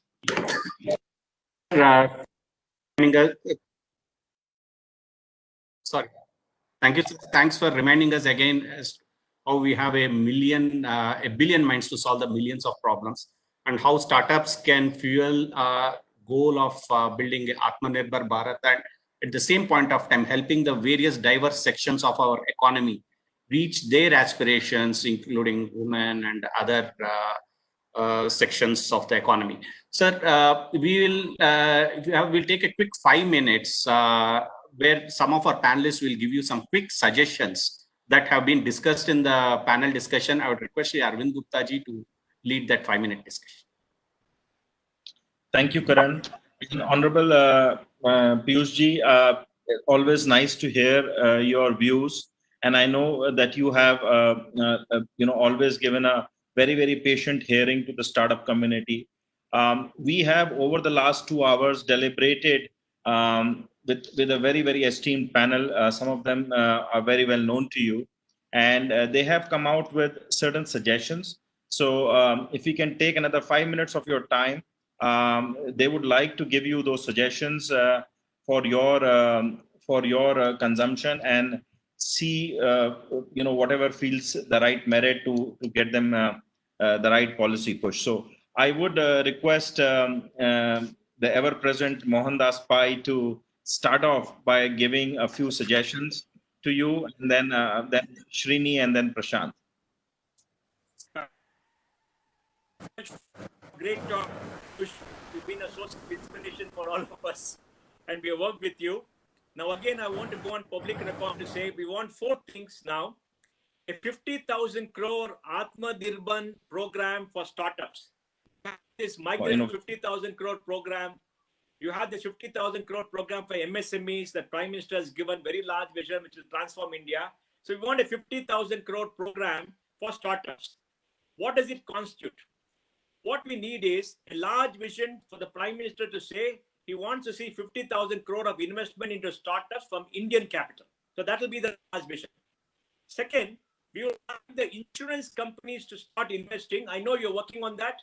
They can all invest into fund of funds, and the fund of funds system can take off.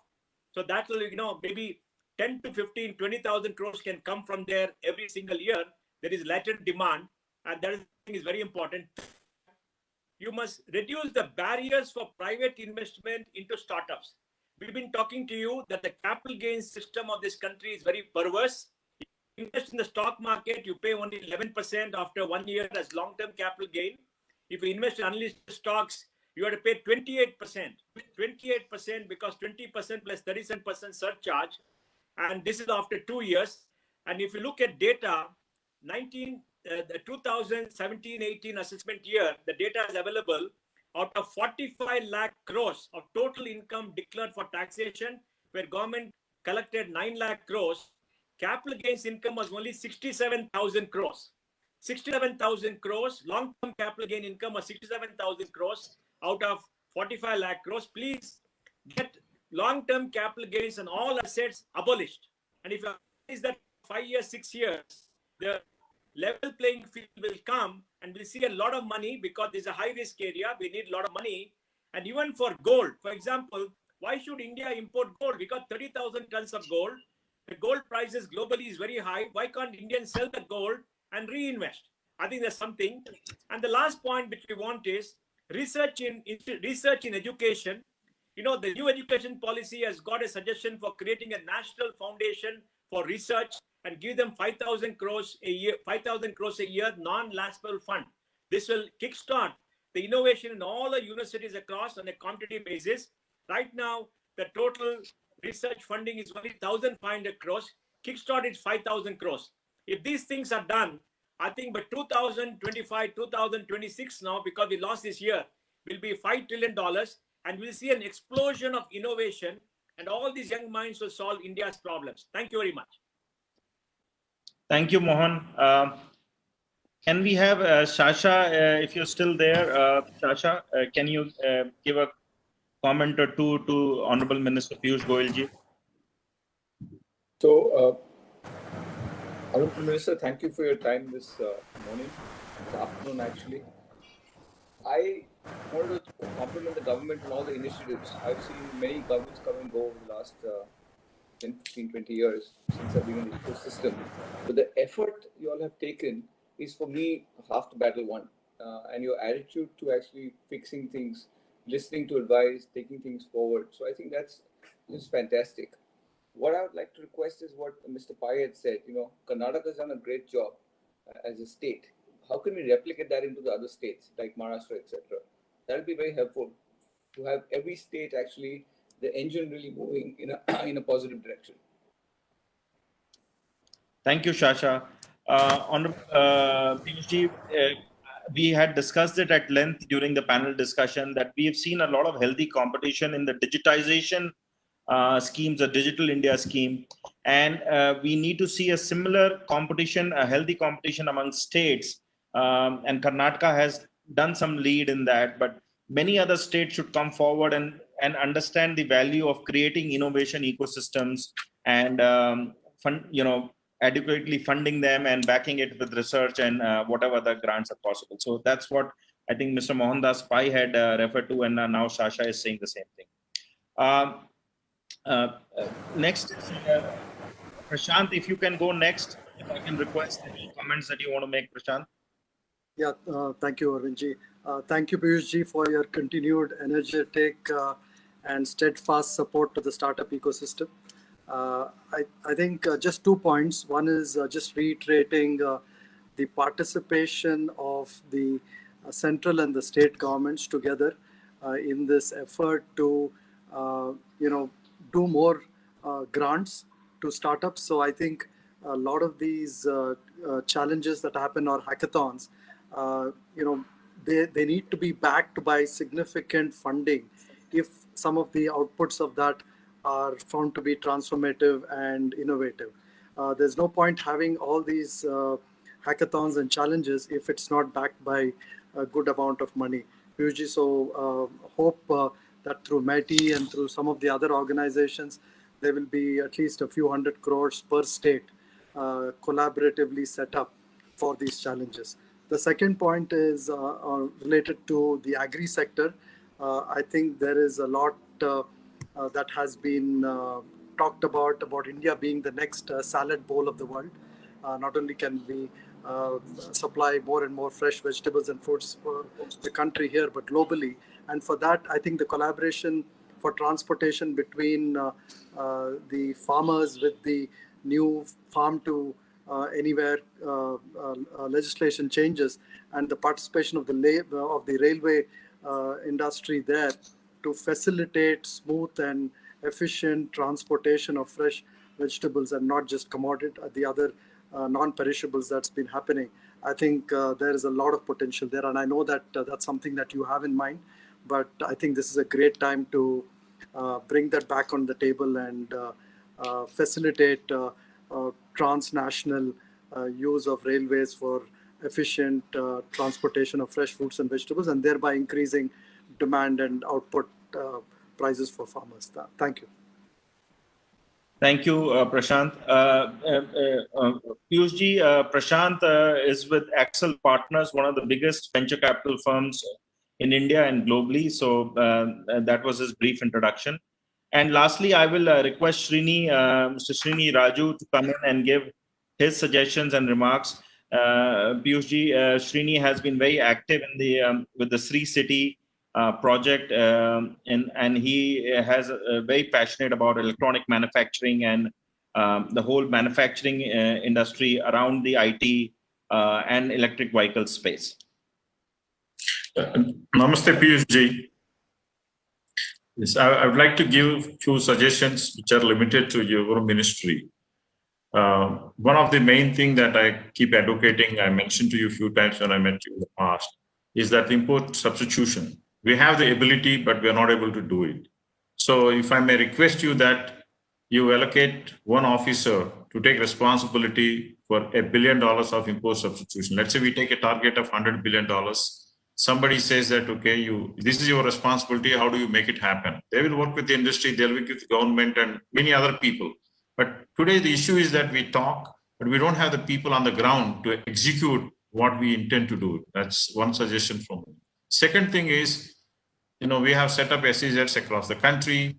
Then the benefits have been withdrawn, and most of the projects just didn't happen. So once again my request is that to reinstate some of those benefits so that the whole program of SEZs that you wanted to do in the previous governments will come back again. The third one, there are already certain units already set up in these industrial parks. But due to the tax reasons and all of them, they don't operate. So we have capacity to produce, but we are not doing it because they were probably in the EOUs or SEZs or something like that.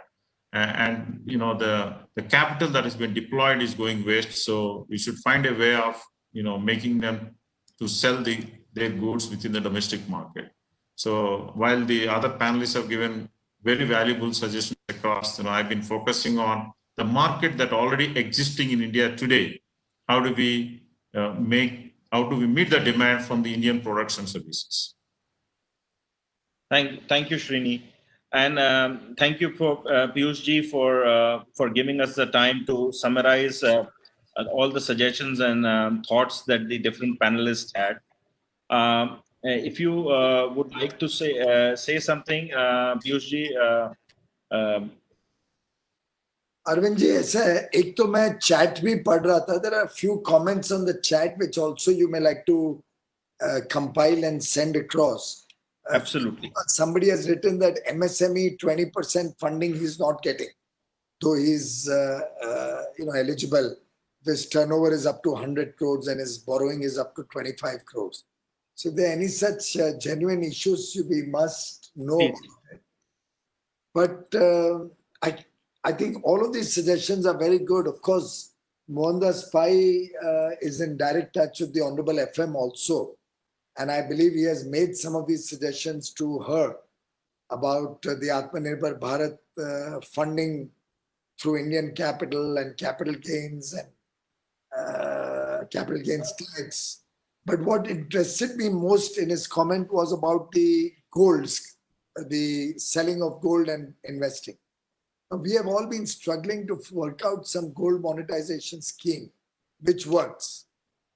But we haven't got anything which is really a viable thing which can help people deploy this dead asset into the marketplace or bring it or use it, or if not anything else, get a return on dead gold. घर में पड़े रहने से तो अच्छा है कि उसमें कोई return मिले and gold की value भी protect हो जाए. If any of your teams can work on a practical, viable gold monetization scheme by which we can get gold out of people's households. Now, don't get as a scheme कि मंदिरों से gold कैसे ले लेंगे. It's a very delicate and contentious issue. But a lot of people have gold, which is a non-productive asset. I think if that is the value of gold is protected, if gold is available whenever a person will need it, let's say he collects it for his daughter's wedding or any of that, or he wants to hedge his investments through value of gold, maintaining that gold value. If he can get some income on top of it, I think a lot of people may be willing to give their gold.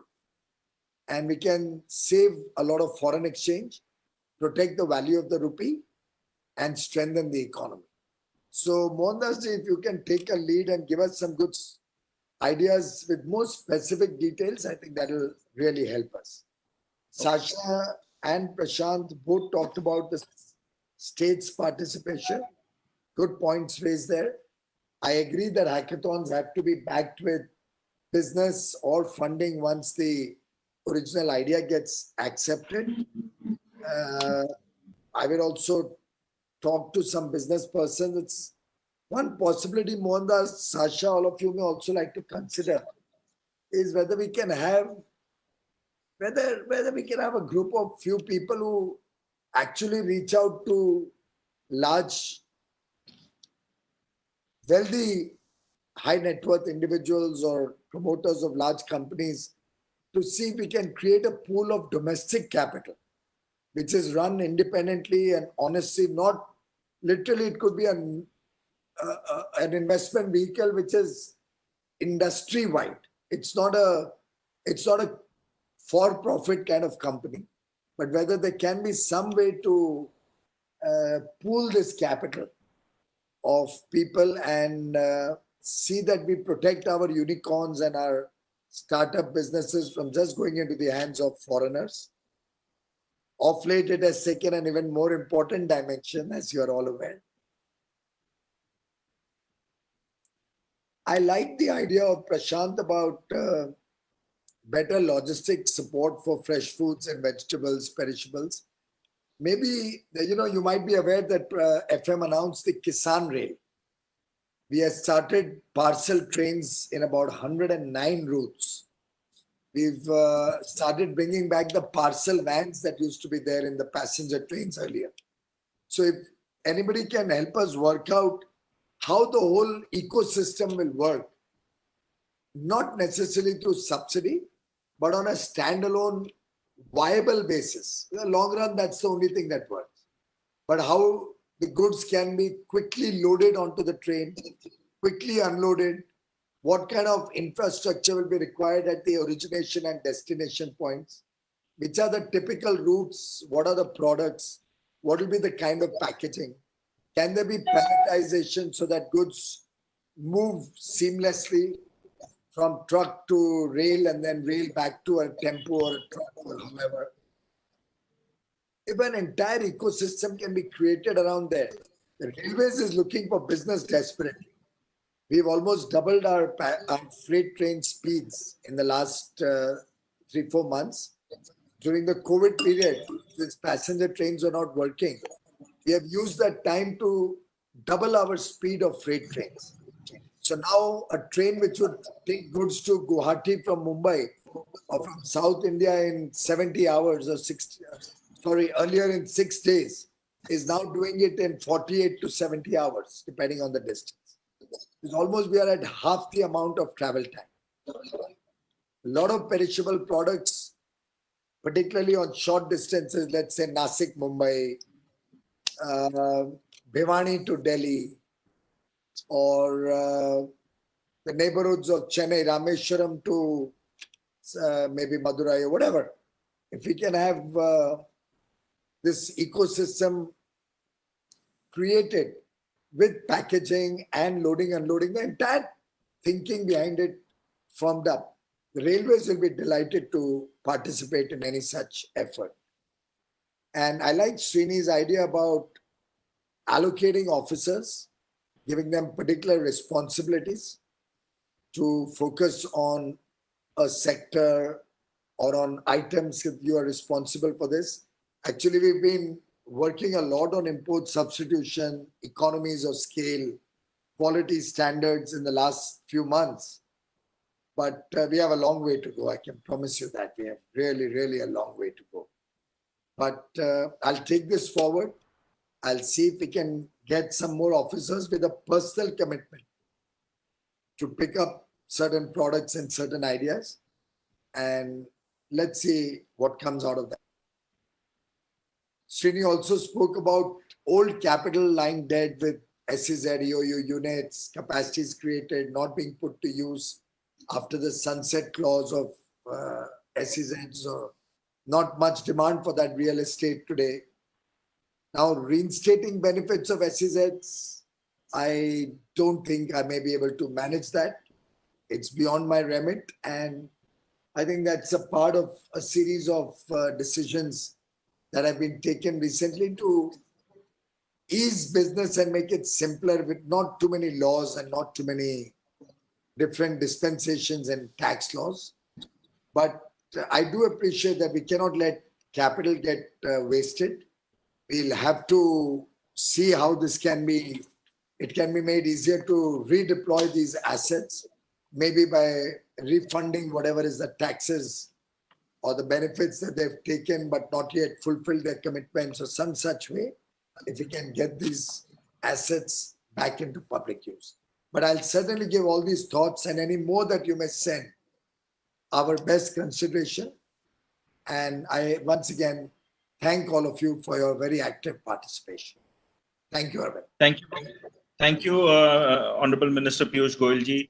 I just want to assure the audience that not only the minister is looking at all the comments, but also has seen your chat actually very proactively. So please give your comments there, and the Bharat Niti team will compile of them, all of them, and send it to the Honorable Minister's office. With that, I will like to request Anoopji to conclude and offer the vote of thanks, please. Thank you, Arvind. Today we had, for the past 2 hours, we had a great discussion with the power-packed panel here, and followed by an enlightened session by Honorable Minister Piyush Goyal along with Shri Muralidharji. At this outset, Piyush, we want to inform you that Bharat Niti has been working on various policy issues as a policy advocacy platform. And we do have a small working group of people working specifically in the sector of startup as well. And we'll soon reach out to you with a few suggestions that we have today. And I encourage the participants and attendees here, if you have any, you kindly send to us, and we'll be certainly including that in a white paper that we'll be drafting very soon. With this, I wish to express our sincere gratitude to our Honorable Minister Piyush Goyal for giving us this much time, as well as addressing all the queries and suggestions that have been put here. We thank you, Piyush, on behalf of Bharat Niti and the entire team of Bharat Niti. And we also have to thank Shri Muralidharji, who always stands with Bharat Niti, supports us in all our endeavors. We thank you, Muralidharji, for this initiative. And I take this opportunity in thanking our panelists, Shri Mohandas ji, Shri Srini ji, Prashant ji, and Sasha ji, along with our great moderator, Arvind Gupta ji, for having a wonderful discussion today. I'll also take opportunity to thank our partners, Tie Bangalore, and our supporter, CBMD and Vedantu, for supporting us. Along with that, I extend our gratitude to the team of Bharat Niti, Kiranji, Narendra Murthy, Gaurav Goyal, and others, and all the attendees and participants who have joined here today. And we'll look forward for future events and future discussions like this ahead. And once again, from Bharat Niti team, I express our sincere gratitude. With this, we are closing this session right here. Thanks a lot. Thank you. Thank you. Thank you.